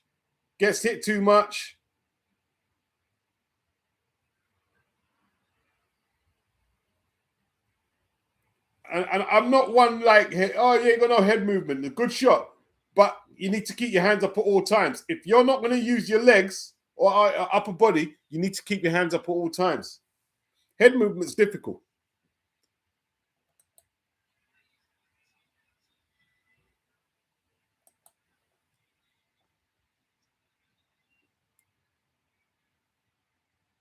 Oh, look at them trading big shots, bro. Wow. Both of them taking some tremendous shots. This Gordon is tough, isn't he? He's a tough lad, isn't it? He's giving Butter G all the issues he needs. He's tough. Hey, that guy's tough, bro. They gave Butter G a tough one. Vic says she's also got Sky Nicholson looks.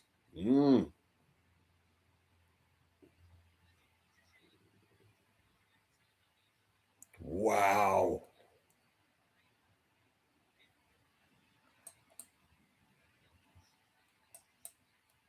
Wow.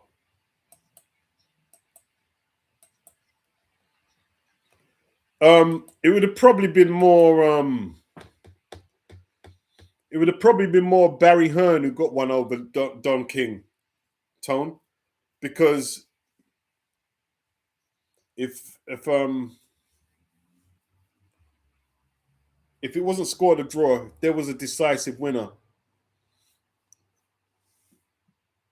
One of was it who would have got the title shot next? One of Don's fighters would have got the title shot next.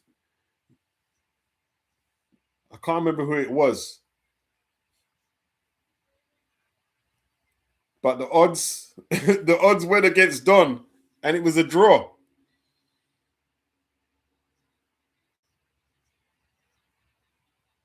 Wow. Okay, Emma's got Gordon winning. Chrissy said both took big shots. Yeah, I saw that.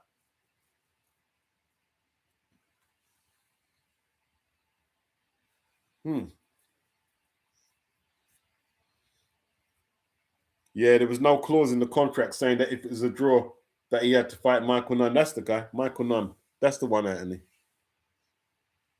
That's the one. That's the one. Copin 09. Warren been at this a long time. Who was Bob? Bob Arum was at that fight as well. At Old Trafford. Who was he? Who was he trying to get? He was trying to get someone a shot at it as well at the winner. Who was Bob Arum representing? That was a huge event, man. Huge. That was a global event. That fight, man. Yeah, Eubank would have had to face Nunn if he had won. Yeah. Or and Ben as well.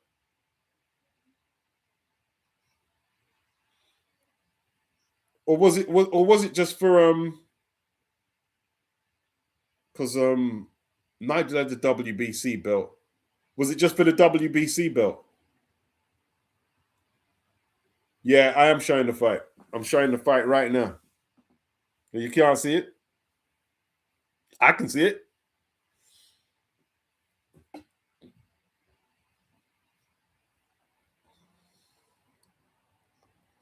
Now you can't see it, no? Oh no. Oh, I don't know, man.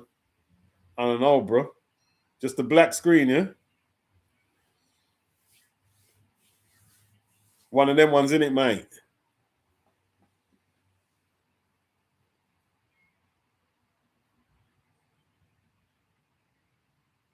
97, 93. Gordon got one on the scorecards.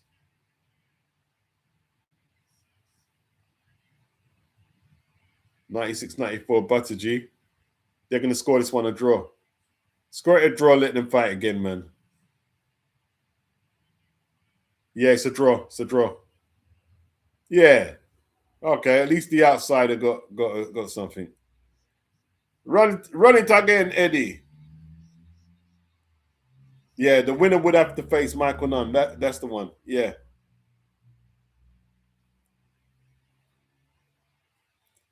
It looked like this last fight here was a cracker cop end. Looked like it was a cracker. Butter G versus Gordon. Emma says Butter G got lucky.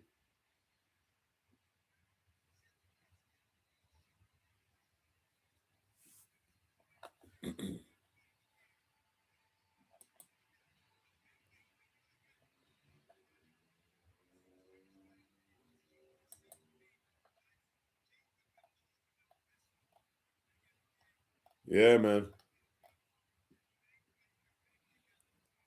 Emma says Lely can't box.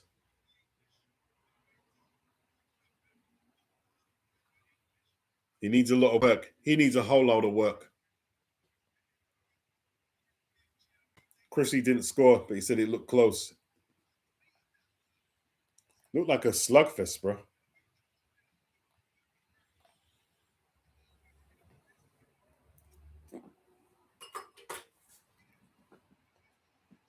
European.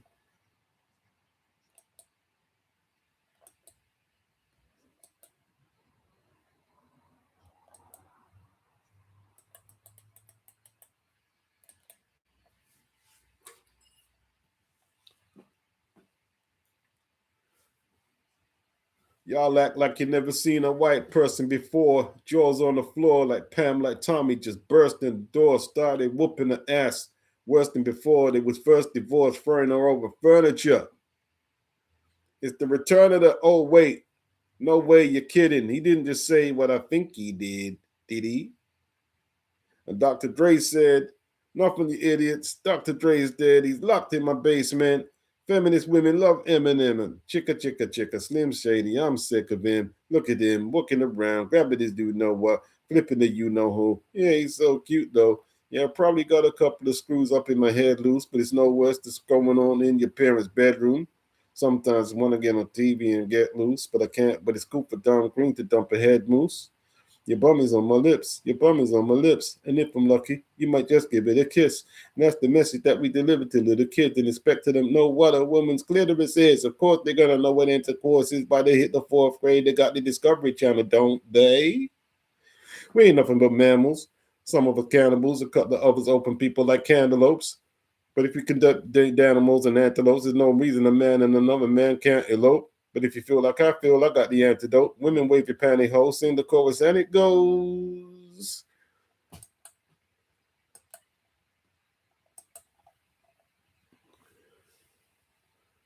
Big up Shiz Biz.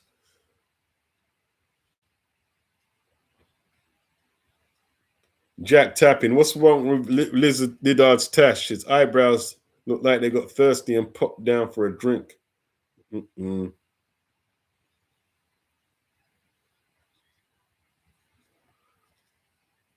Yeah, man.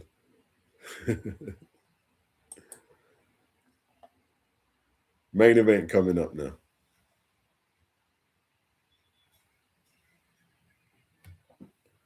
And then it's T.O. later, isn't it? Yeah, that's Marshall Mathers. The real shady. The real shady.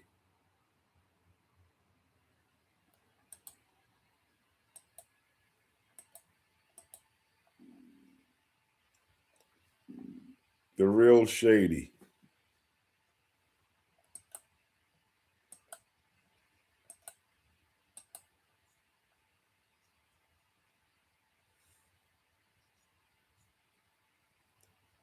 Is he the biggest selling rapper of all time? He probably is, you know. Is Eminem the biggest selling rapper of all time? Yeah.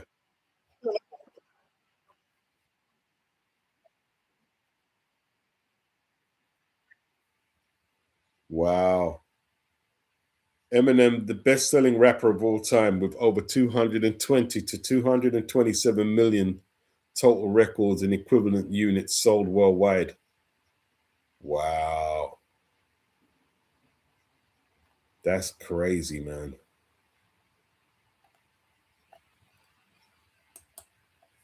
That's why a lot of people don't like Eminem, in it, or a lot of black people don't like Eminem because they're figuring that in a black dominated genre that he managed to sell so much records because of his complexion. But that's just how that goes, isn't it? He's still talented though. He's still very talented. 227 million. That's amazing.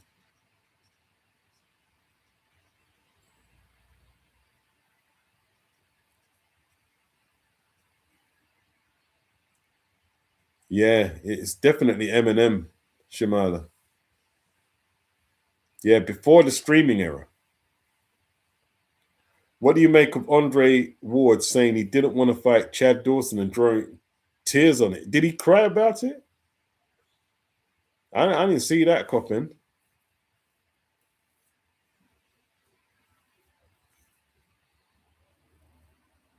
Jack tapping. He thinks Tio wins by decision. Rolly bit too textbook. Yeah, Rolly just a bit limited in it. I think I told Coppin that Rolly was going to win it, but you know, sometimes I make judgments, but I make judgments when I'm in my feelings. I mean, Tio's going to win. Tio's going to beat him. Rolly not beating Tio. Lorenz, can you answer me, please? Is the match already started? What match? What match you talking about? Tio versus Rolly? Or are you talking about Liddard versus Morrelo? What match? I don't know. You could be talking about Moses Atama versus Filip Hrgovic. You could have been talking about the fight yesterday. There's lots of matches on, man.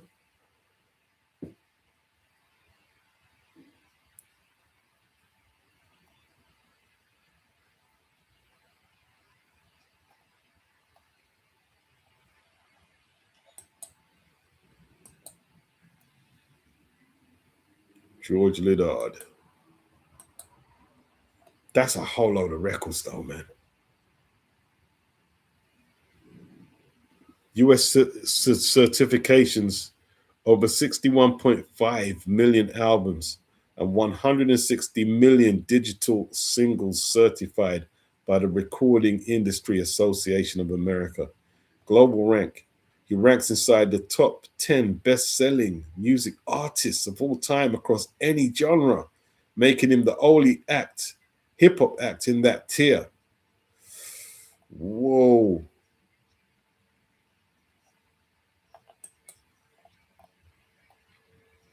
Yeah, that fight's on tonight, Anthony. T.O. and Rolly.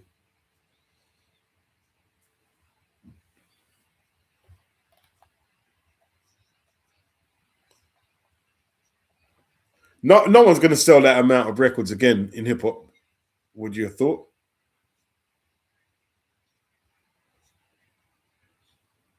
Anthony says T.O. doesn't have the power to put Rolly in his place. Rolly looked like he was getting his gear from Ryan Supply, the way he looked chiseled for their fight. Yeah.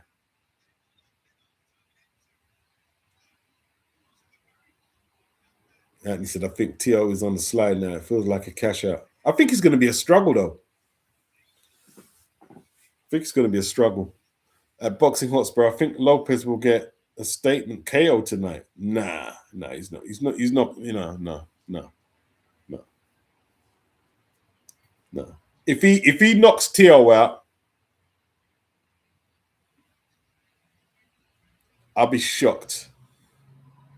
I mean, if he knocks Rolly out, I'll be shocked. Shocked as anything.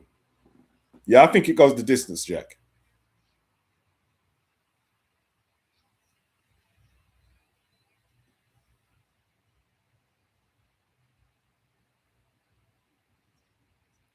Bellew with the Muhammad Ali t-shirt, a message to G-Man.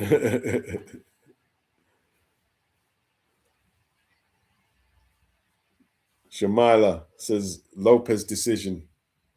Anthony says T.O. ain't knocking out Rolly. Yeah, he's not, like T.O.'s knockout streak stopped at 135. There's no knockouts.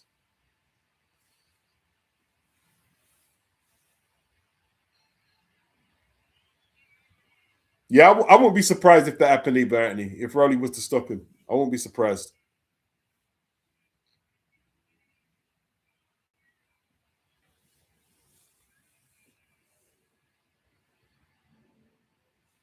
Okay, Jack tapping, wasn't interested or wasn't impressed with G-Man and Eddie.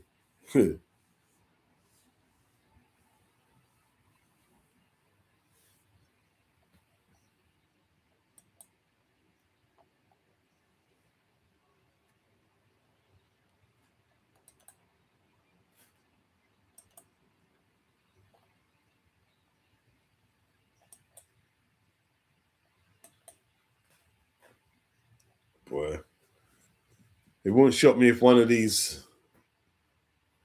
Eddie Hearn prospects get turned over on one of these cards, but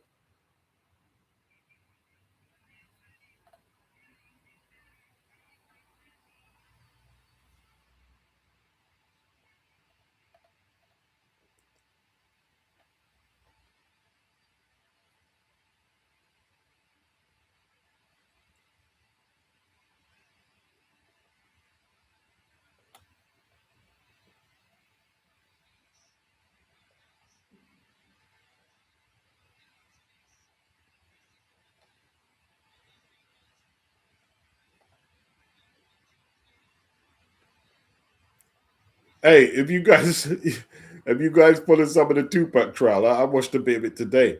They're forcing these gangbangers to take the stand, man, and they're having to flip and do full confessions. It's crazy, man. That is crazy. Hey, he come out to the real Slim Shady as well. All right. Now he's coming out to what's this one? Lose It. You better never let it go.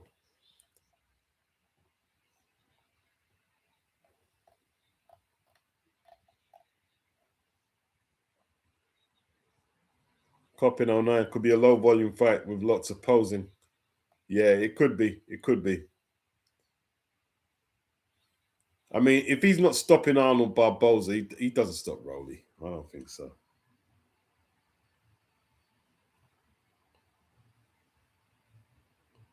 But then again, Jack Catterall didn't look good against Barboza, did he?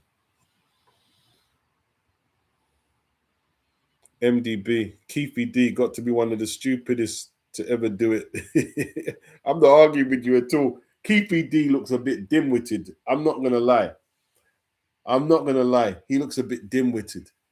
But obviously he had something about him for him to rise up in the ranks of the Thug nations or whatever. Jack tapping, they put T.O. on a lie detector live on the zone. What was it? What did they put him on a lie detector for?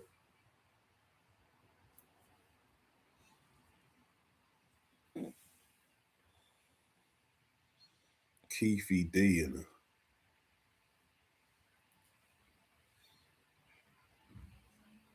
Wow.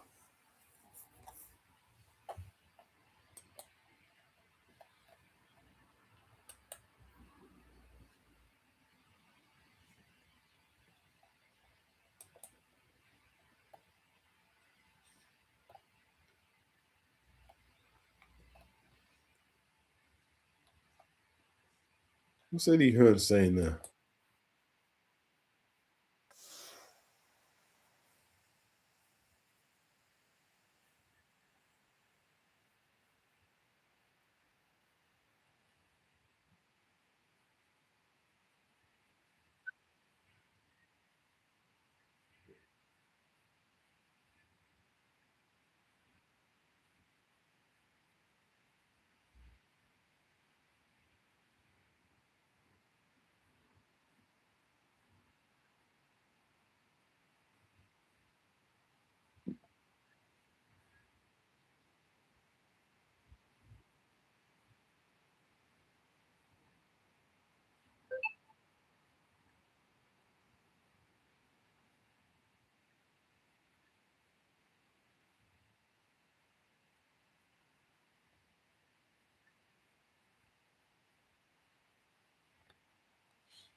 I actually think this is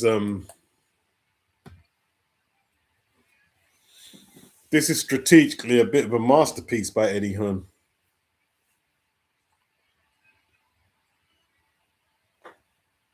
Yeah, it is a bit weird, Tone, watching the old sad sacks, as you say, talking about 30-year-old dumb ish in court. Yeah, it is. It's embarrassing, isn't it, for them? You can see some of them feel a bit embarrassed. It's a bit of a master play by Eddie. Like he's got like turkey over a barrel, really. Like if you want the fight in America, you've got to abide by the addendums and bring it. You've got to change the contract. They're going to want a whole lot more. I mean, they put Tyson Fury out there like a flunky, saying they walked away from the fight. No, you're walking away from the fight. The contract is signed. All the stipulations are in the contract.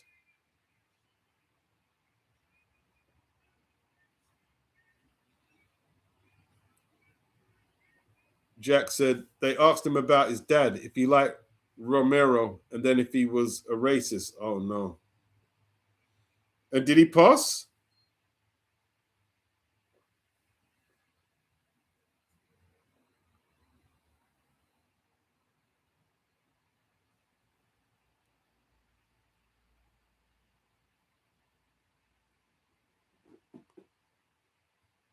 T.O.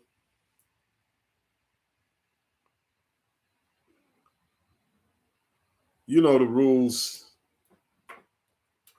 First round.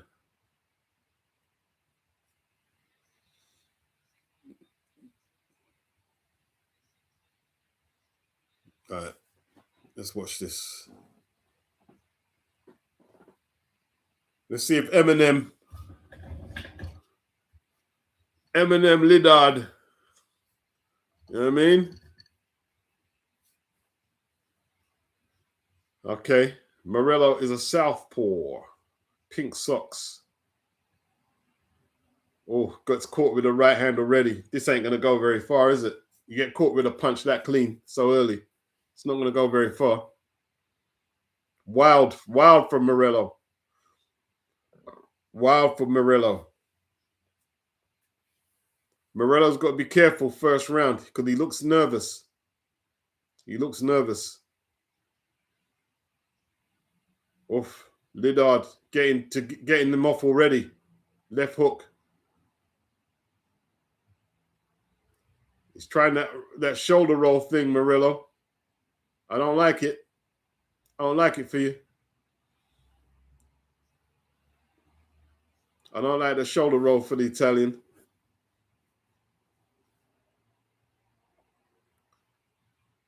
Attacks the body, Liddard. Good idea. You're going to go with that Philly shell, attack the body.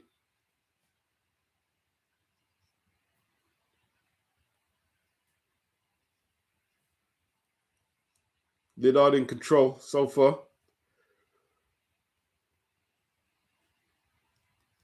Both men trying to counter. Liddard with the left, the Italian with his left.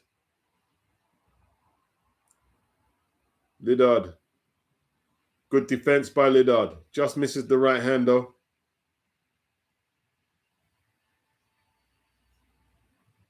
Right hand by the Italian is a good shot on the break. It's a fair enough punch. Liddard looking at the referee for protection. Not a good sign. Not a good sign for Liddard.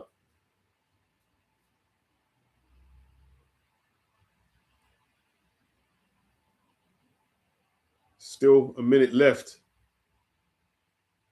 Liddard with that backhand. Doubles up. The Italian comes off the rope back to the ring center. Still using that Philly shell. Oh, good counter left hand from the Italian. Didn't quite execute it.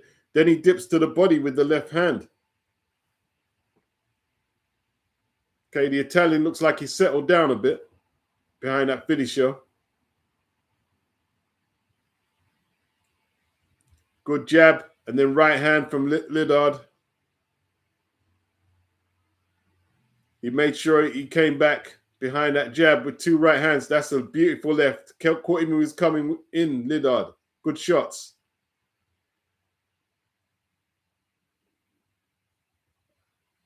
Oof, the Italian. Good shot. Backhand. He's not a big puncher according to his record, but he's getting through. They're both actually landing there.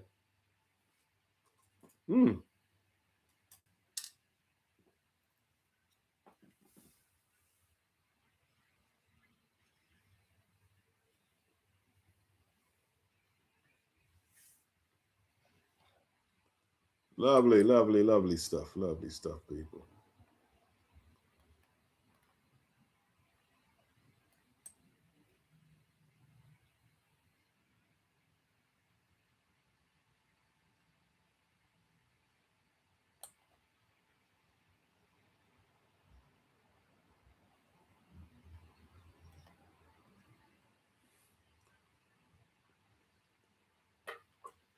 Well, Morrelo, only 4 knockouts. Shouldn't give him too much concussive issues, but you never know. You never know. Round 2.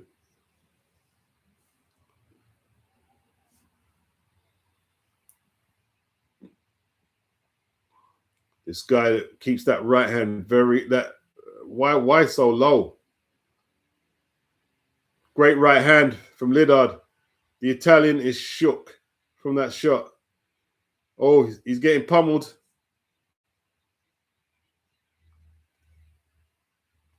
He's still got his gloves up though. He's still clear-eyed. Still clear-eyed. Little Liddard wants the knockout, but can he get it? Maybe not as hurt as we thought. Oof.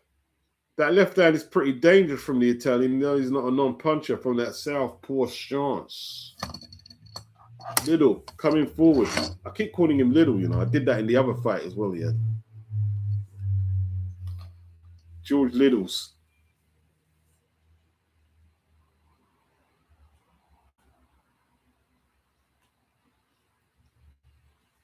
Oof. He's got fast hands, the Italian. His hands are quick. Good left hand from Liddard. He's wild, but they're fast punches from the Italian. That's a good right to the body. Liddard should target more of them shots to the bodies, like he did earlier. The Italian trying to roll the shots on the ropes with his hands down. Looks like a recipe of disaster. Not good defensive construct from the Italian. The Billy Ricky Barmer trying to cut the ring off. Morrelo misses a left hand. The referee breaks him. Liddard, high guard, comes forward, lands a big right hand.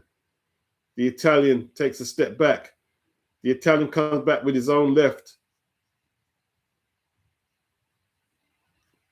They're both swinging for the fences with them shots a bit, aren't they? Hoping to get lucky.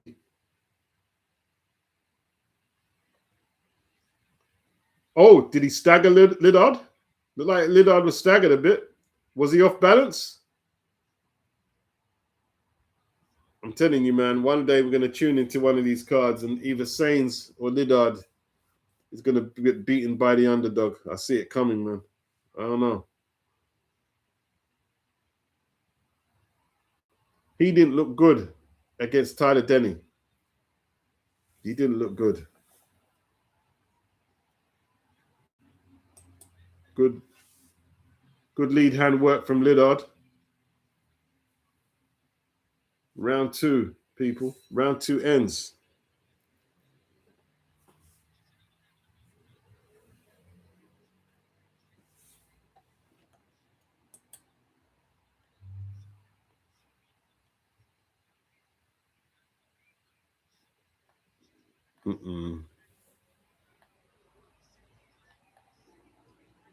Dean the Great just walked into a situation with Adrian Broner. What's going on there?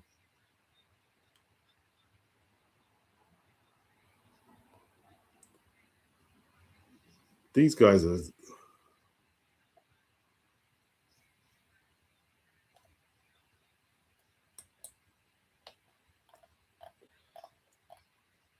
Broner got 10 kids and 16 baby mamas, and he thinks with his DIC, that's why dude's broke and strung out on alcohol.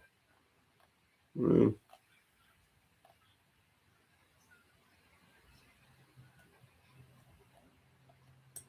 Broner's living his life on his terms, man. He's living his life on his terms.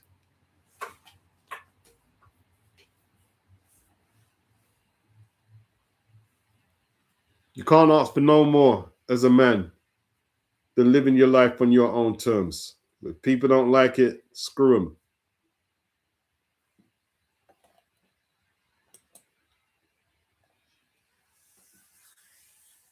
Morrelo landing them left hands, isn't he?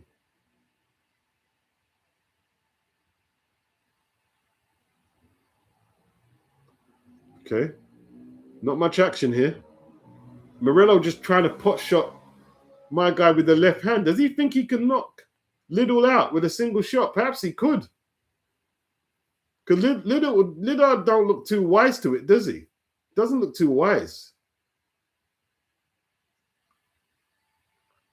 I mean, the guy's smaller than you, man. And like, I don't think Liddard's the best boxer.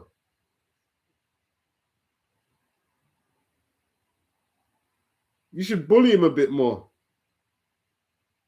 You should bully him a bit more. I don't think he can fight inside the Italian. You should bully him a bit more.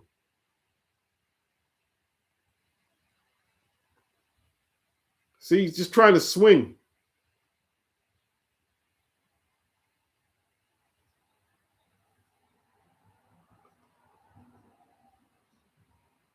Oh, they're both swinging for. That's a great left hand from Liddard. Did it hurt the Italian? No, the Italian, he looks sound. He looks strong. Looks like he's handling Liddard's power pretty easy. This is a distance fight written all over it, man. Goes to the body, the Italian. And then Liddard come back with the right to the head.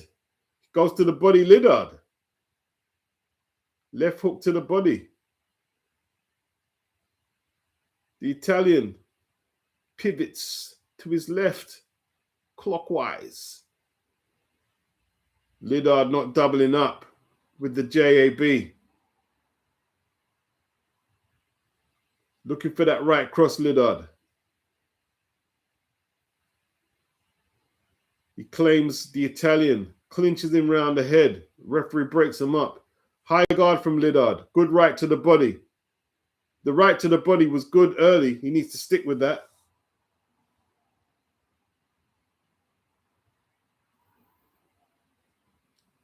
Nothing clean landing. Cuffing shots by Liddard. Referee breaks them up.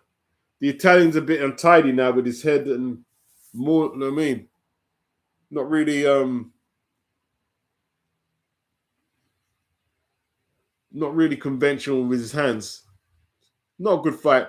Not a good fight.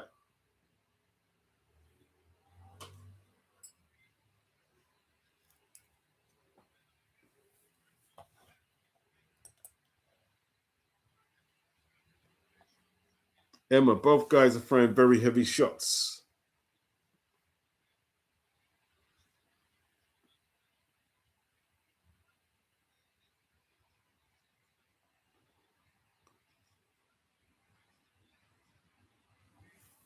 All right, people.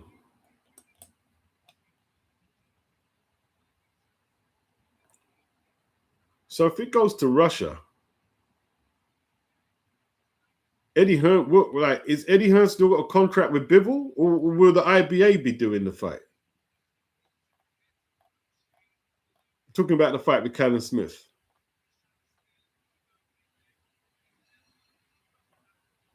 Man, I'm not interested in Tyson Fury. Well, I don't care what he's doing.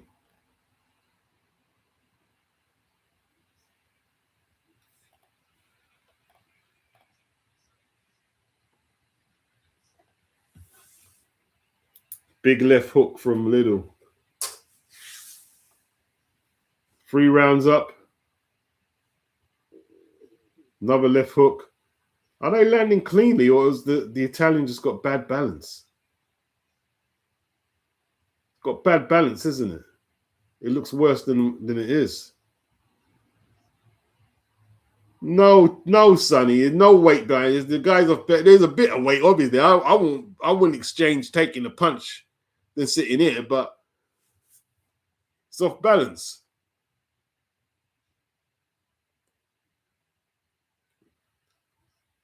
The Italian letting go that left hand with ambition. He's not quite executing the way he'd like to. Oof. Left hook from Little. The Italian got a good chin, yeah? It's taking him no problem. There's the right hand from Liddard.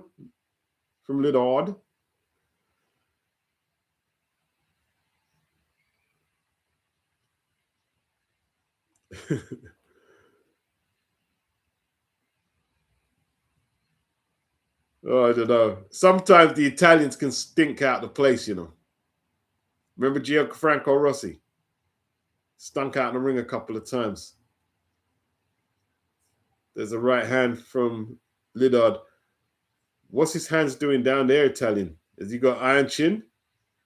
He's inviting it, isn't it? Is he inviting it, hoping to get his own shot off? It looks like it. Dropping his hands, inviting Liddard to throw so he can counter with that left hand. Strange tactic, but he's trying to pull it off. Liddard looking ridiculous with that blonde hair.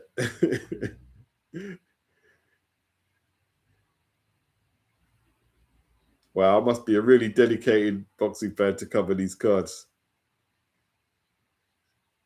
Right hand from Liddard is a good shot. The Italian holds. I think he felt the power of that.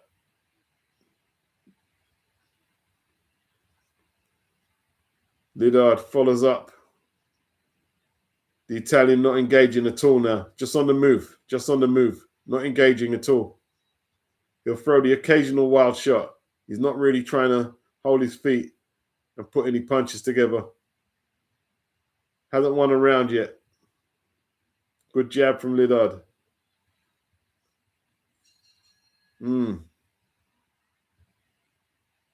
Yeah, man.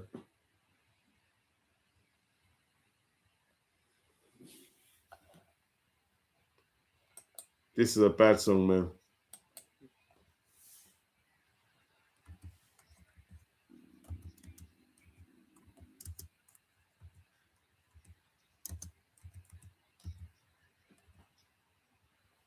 Love that I'm giving, give me my love. Love, giving.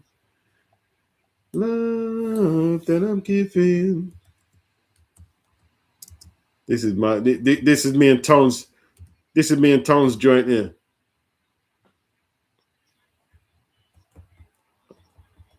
Big tune, Tone.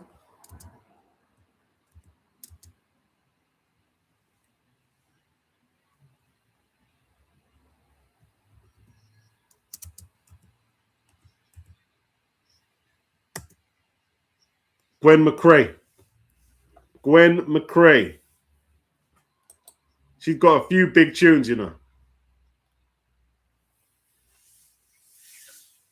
And George McCrae, in it. It's Gwen and George.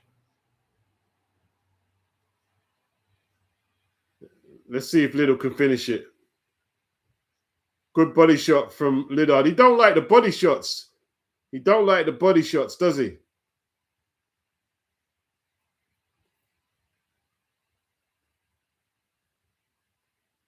Fainting with a jab.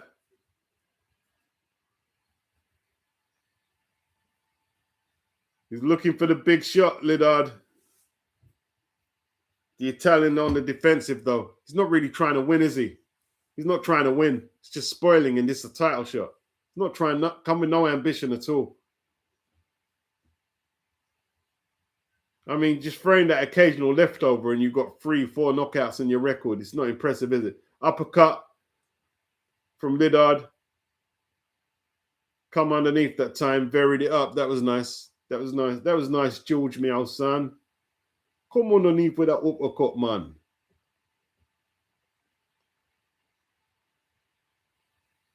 Same tactics from the Italian from the first bell. Little Philly shell, then try and counter with the left hand. Liddard trying to put it together. Yeah, he's taking the shots well, the Italian, though. He's taking them well. I'll give him that, but good 1-2 from Liddard. Good right hand from Liddard. He's got to remember to whoop one down to the body when he's putting them together. Good right hand from Liddard. Looked like the legs went from the Italian a little. Down he goes. Not a knockdown, according to the ref. I'm not sure about that. Good right hand from Liddard. Another good right hand. Left hook from Liddard. Italian fires back. There's no point waiting till you get beaten up to throw punches. Liddard landing a wheel here. Can he force the stoppage? We're in the 5th round.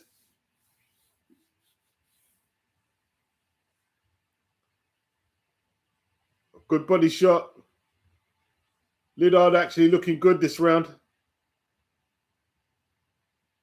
Looking good now. Lands that jab beautifully. Makes his opponent miss. Sees it coming from a mile off. The Italian looking pretty limited, isn't he? Limited.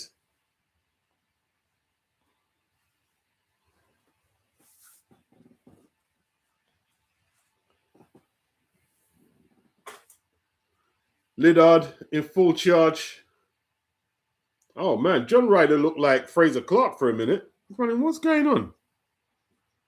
Emma says Liddard styling on him. Yeah, he's beating him up now, Emma.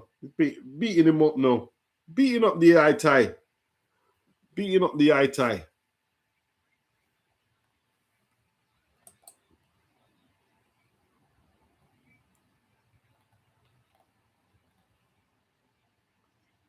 Yeah, Tia Ayton is she's kind of cold, isn't it?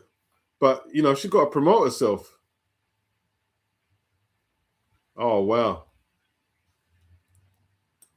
Adrian Broner has revealed that he's been diagnosed with diabetes. That's not good, man. He could reverse it though. Just got to go walking. Go walking, drink more water, more protein, more green vegetables. You can reverse it a bit. You got to take your life serious. You got to cut out the drinking. The drinking has to go. You got to get rid of the drink, man. Get rid of the drink. The drink not doing you no good, man. Get rid of the drink.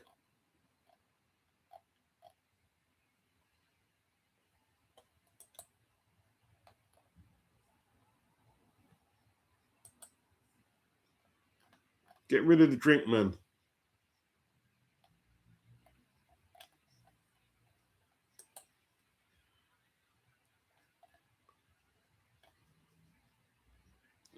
It's pretty sad. I think they could have scored it a knockdown. The fight's getting boring, isn't it? It's getting a bit boring.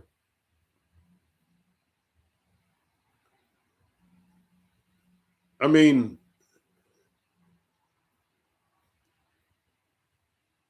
this should be an undercard fight, man. This is an undercard fight. This is not a headliner at the flipping copper box.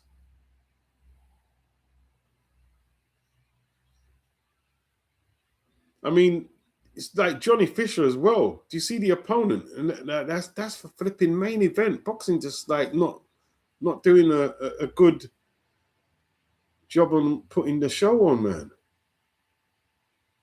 Could do a bit better, couldn't it? Very repetitive, and the Italian is so negative. I'm sick of watching him, man. You come to the UK just to lose every round and throw wild left hands. He's doing his best, I guess. Is this how you come to the UK to fight? The referee's warning him. Maybe you should throw him out.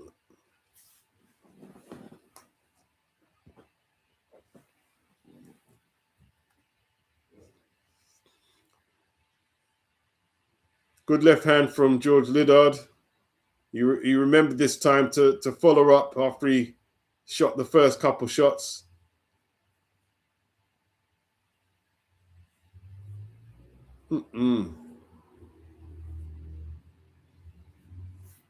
Liddard just one-sidedly beating this guy up now. Good right hand.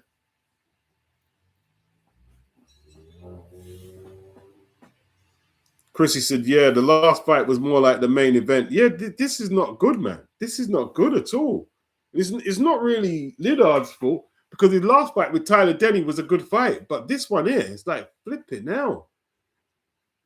And it's for the European title.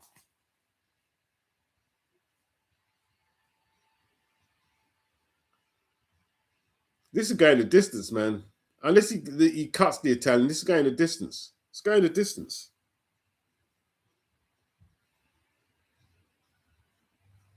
Because the Italian's just waiting for the punches to come so he can lean back onto the ropes and smother them out and block. And anything that's landed hasn't troubled him that much.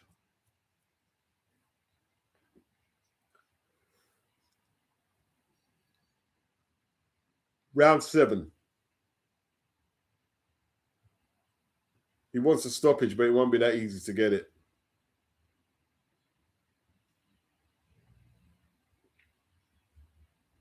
One-two from Liddard. Right hand from Liddard. I mean, that jab from the Italian is not a jab. He's just pouring his hand out. It's not even a jab. You're not giving Liddard nothing to think about. Poor challenger, very poor challenger in terms of his output and input and offense. Getting out box behind that jab now. Liddard working the body. Can he punctuate it with a stoppage? He's very easy to hit. 1-2 from Liddard. Liddard up in the gear. The Italian at least tried to stay with him there and throw punches back. Great jab from, not great, but solid jab from Liddard. Needs to follow them up. No rush though. It's a 12-round fight in all truth. It's not a bad fight for Liddard in terms of learning. It's teaching him patience, if anything. Okay, actually good high guard from the Italian on the defense. Catches a right hook though. I mean, Liddard throwing so many punches, you're bound to get caught with something. Okay, the Italian trying to slug back. Oh, great uppercut from Liddard. Shorten up the punches like that, you'll get him out of there. Picked up a great right uppercut there. You get cut though. You just exchange it with this wild swinger. Cut by the head of one wild shot. Great jab by Liddard. More of that. We need more of that, George. Oof. The Italian looks like he's folding. Oof. Liddard putting good punches together. The Italian firing back though. Morrelo cut pretty bad now, isn't he? It's not a good cut.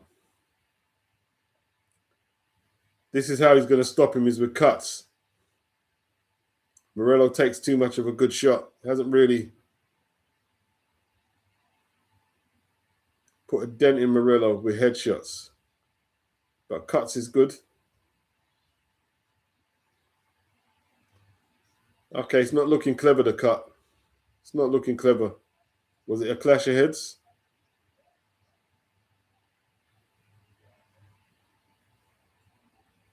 Got to keep that jab going. Liddard, don't get lazy. Yeah. The bogle rhythm. No, a little girl named Nancy. Off the road. Murder, she wrote. Murder, she wrote. Murder, she wrote. Murder, she wrote. A pretty fierce and bad character. Then can I live in can't hold shock on.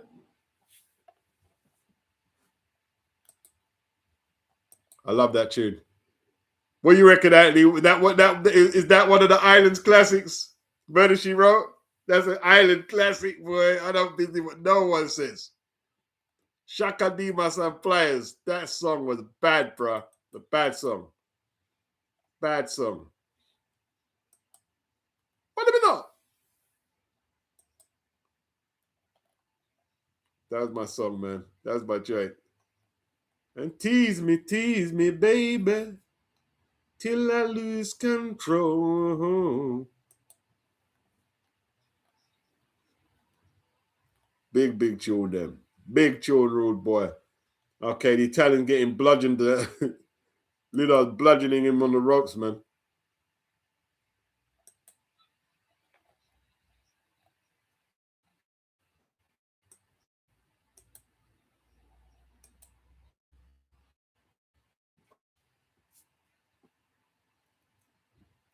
Yeah, Shaka Demus is underrated, Atlee. Hey, Atlee, that was a big tune, man. Like you say, commercially. It's a good tune as well, though. They made some good tunes together.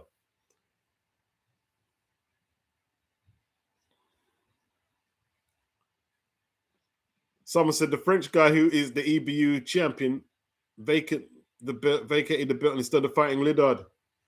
Okay. Shaka Dimas, you know. I saw the story of how they got together. They paired them up. They paired them up together. It worked pretty well, man. It worked pretty well. There was some issues though.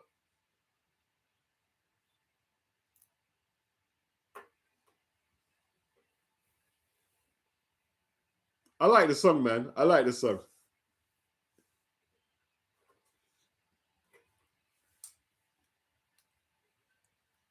Okay, Emmanuel, he like Snow Informer. You like that one, yeah?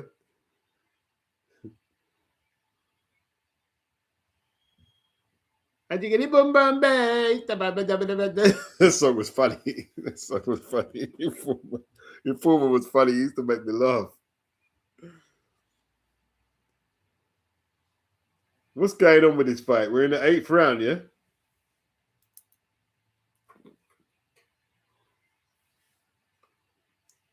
Liddard on the pursuit. Long right hand. Putting punches together now. It's getting a bit hot in there for the Italian. You got to keep that pressure up. You got to keep punching like you punched there. That was good. The punches were meaningful.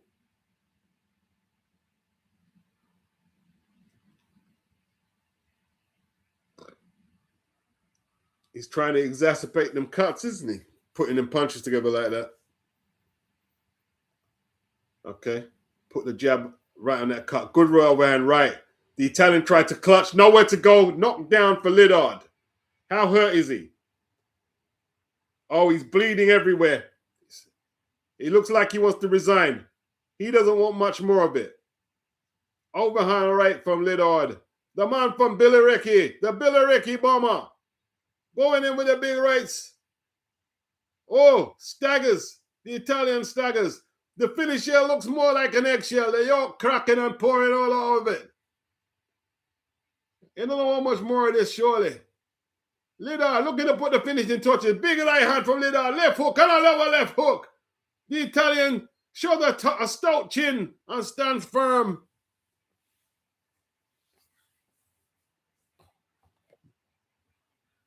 No, you don't pull him out. It's a European Championship. Pull him out. Let him take some more licks. You know what I mean?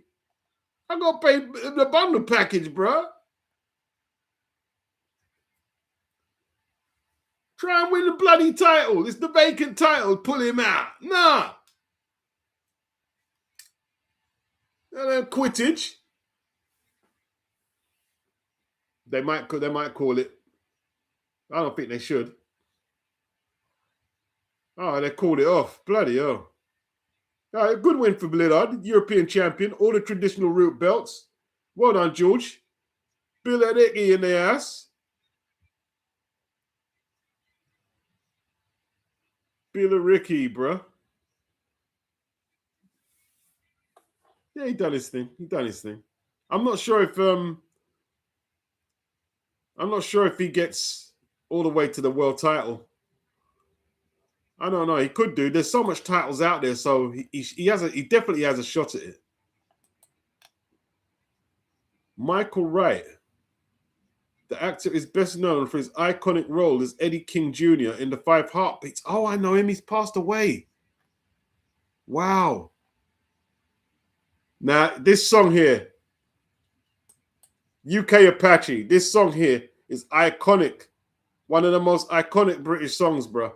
This one used to tear up the clubs all over London, all over England. Bad song. Oh, he passed away, man.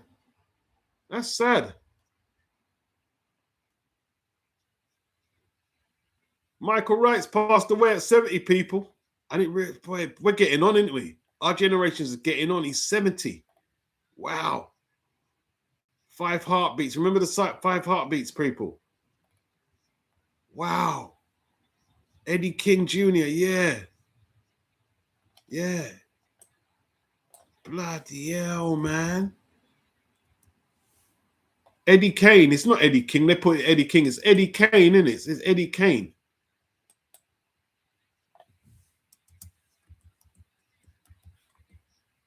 Wow.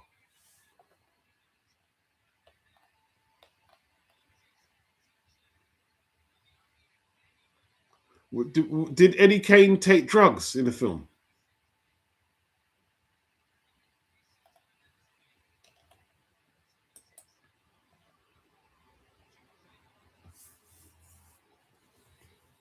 Jazz funk in the building.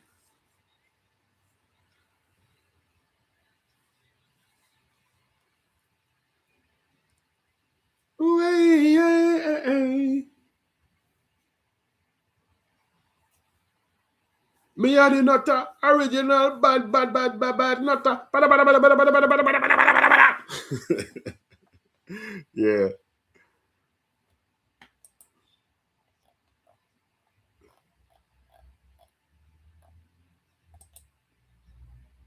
I tell you what, man. Clubbing in London in the 90s and the 80s, but I think the 90s was really good. The 90s was really good. Could be dangerous sometimes. Could get a bit racy.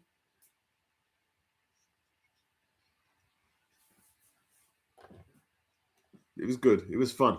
It was a lot of fun. It was a lot of fun.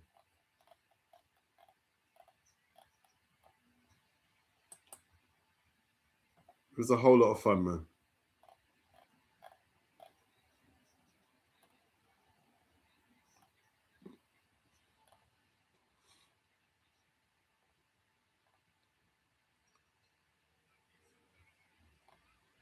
Right? They gave that Gordon kid a draw. They didn't give Butter G the win. I don't really see Tyson Fury getting all that support, trying to say that they walked away from the fight. I don't really see Fury getting that support, and he doesn't deserve it.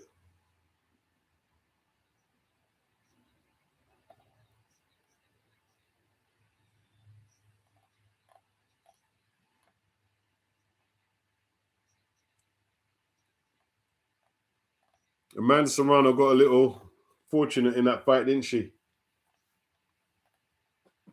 Mm-hmm.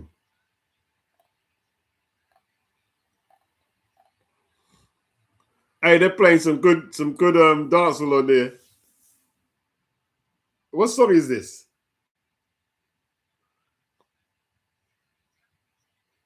What song is this?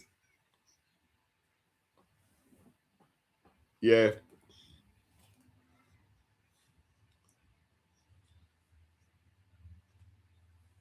yeah, man. It was all good, man. We're jungle raves, hip hop raves, um, dancehall, R&B. Sometimes you get clubs that will mix up everything. It's all good, man.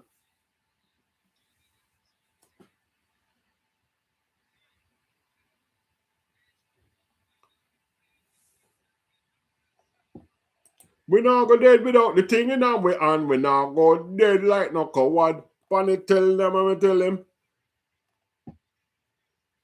Fighters really be putting everything on the line. In the third round, Lupita suffered a fracture in her hand after being examined. They confirmed that it was a fracture and displaced bone. Wow. Them girls are tough, ain't they? Taking all them injuries, boy, to pursue their dreams.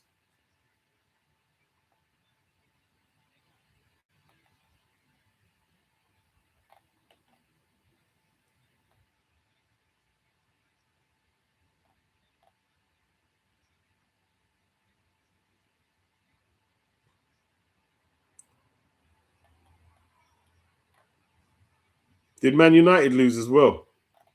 I won't feel too bad if United lost.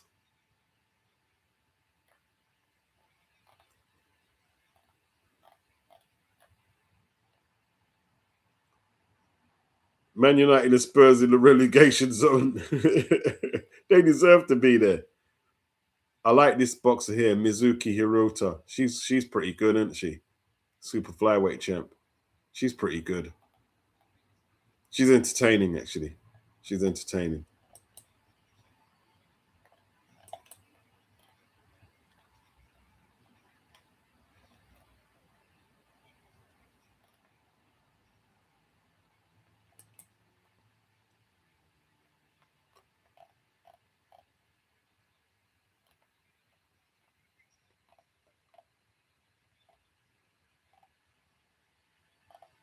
Vinny Pazienza, one of my favorite fighters, man.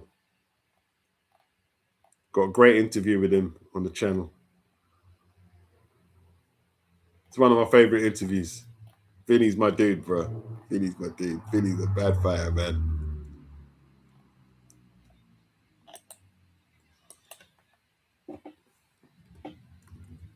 Sainz accident waiting to happen.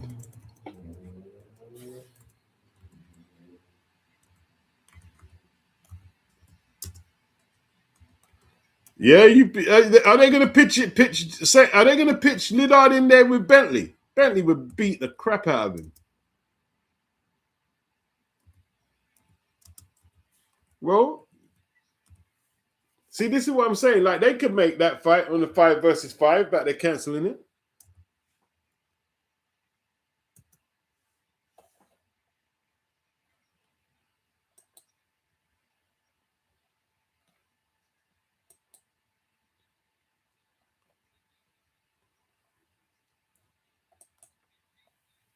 Acid House, yeah, the Acid House steaks was good as well.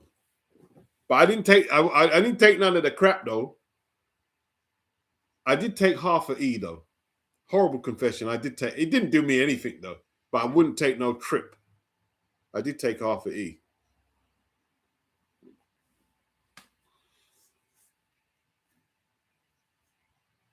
Yeah, Paz is my dude, Bruce.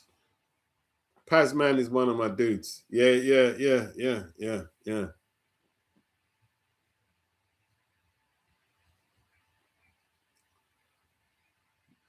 For the Vegas card, well, I tell you what, I'm jumping off here because you know what I mean. This is the time on Saturday that I normally start yamming up some food. I'm gonna yam up some food and see how I feel. I'll go and rest my old ass, and I'll probably get up and check some of it out. I might even go like, if I get my head down by 12, then it's a good chance I'll watch it. Yeah, undercard starts in 2 hours. Yeah, a couple of hours. We'll see how it goes. All right, I'm going to end the stream here, people. Oh yeah, match of the day. No, I'm not watching match. I'm not watching them. No. I'm not putting myself through that. I'm not watching them concede 3 goals. You know what I mean? With that flipping subterranean football stadium. And they're like flipping. Remember what I was saying? You remember I was saying they invested in the bloody stadium, right? For all the commercial ventures, yeah? All the flipping Beyonce and Chris Brown and American football. You done all of that. And the team is losing 3-4-0 to Brentford. Piss me off, rude boy. Man, piss me off, rude boy. I'm not lying on. I'm not lying. Sick of this team. What are you going to do? Try and escape relegation again? It's a joke. You post up flipping your flashy stadium in the flipping hood. And I mean, not being everything behind there is hood, Northumberland Park. You can't even put a decent team out there.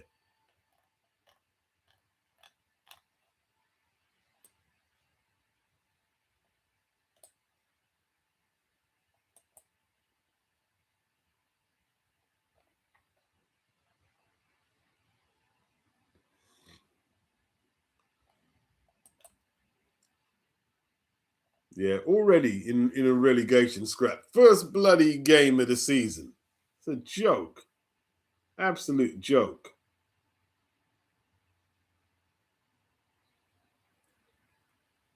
I'm not watching match. I'm not watching it. I'm not watching it, man. I'm not watching it, bro. I'm not watching match of the day. No, I'm not watching it. I mean, I'm not watching it. You're gonna spoil my snack, bro. You're gonna spoil my snack. That's what you're gonna do. No, I ain't joining West Ham. No way I'm joining West Ham. No way. No, that's not even an option. I'll probably support Arsenal before West Ham. And that says something. From a Tottenham fan to say that.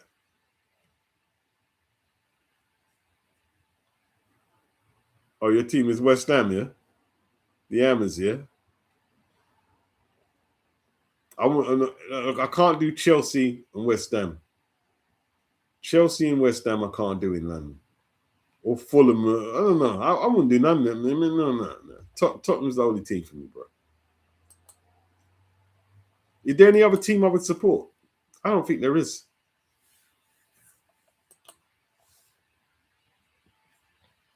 Did you got relegated, innit? Barnet, yeah, Barnet's only up the road, innit? I think Barnet's nearly just as near to White Hart Lane as I am.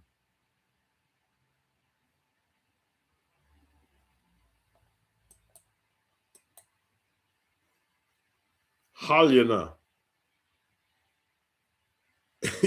What division of Hull in? Oh gosh. Yeah, it was out of Tottenham and West Ham, weren't it? It was out of Tottenham and West Ham.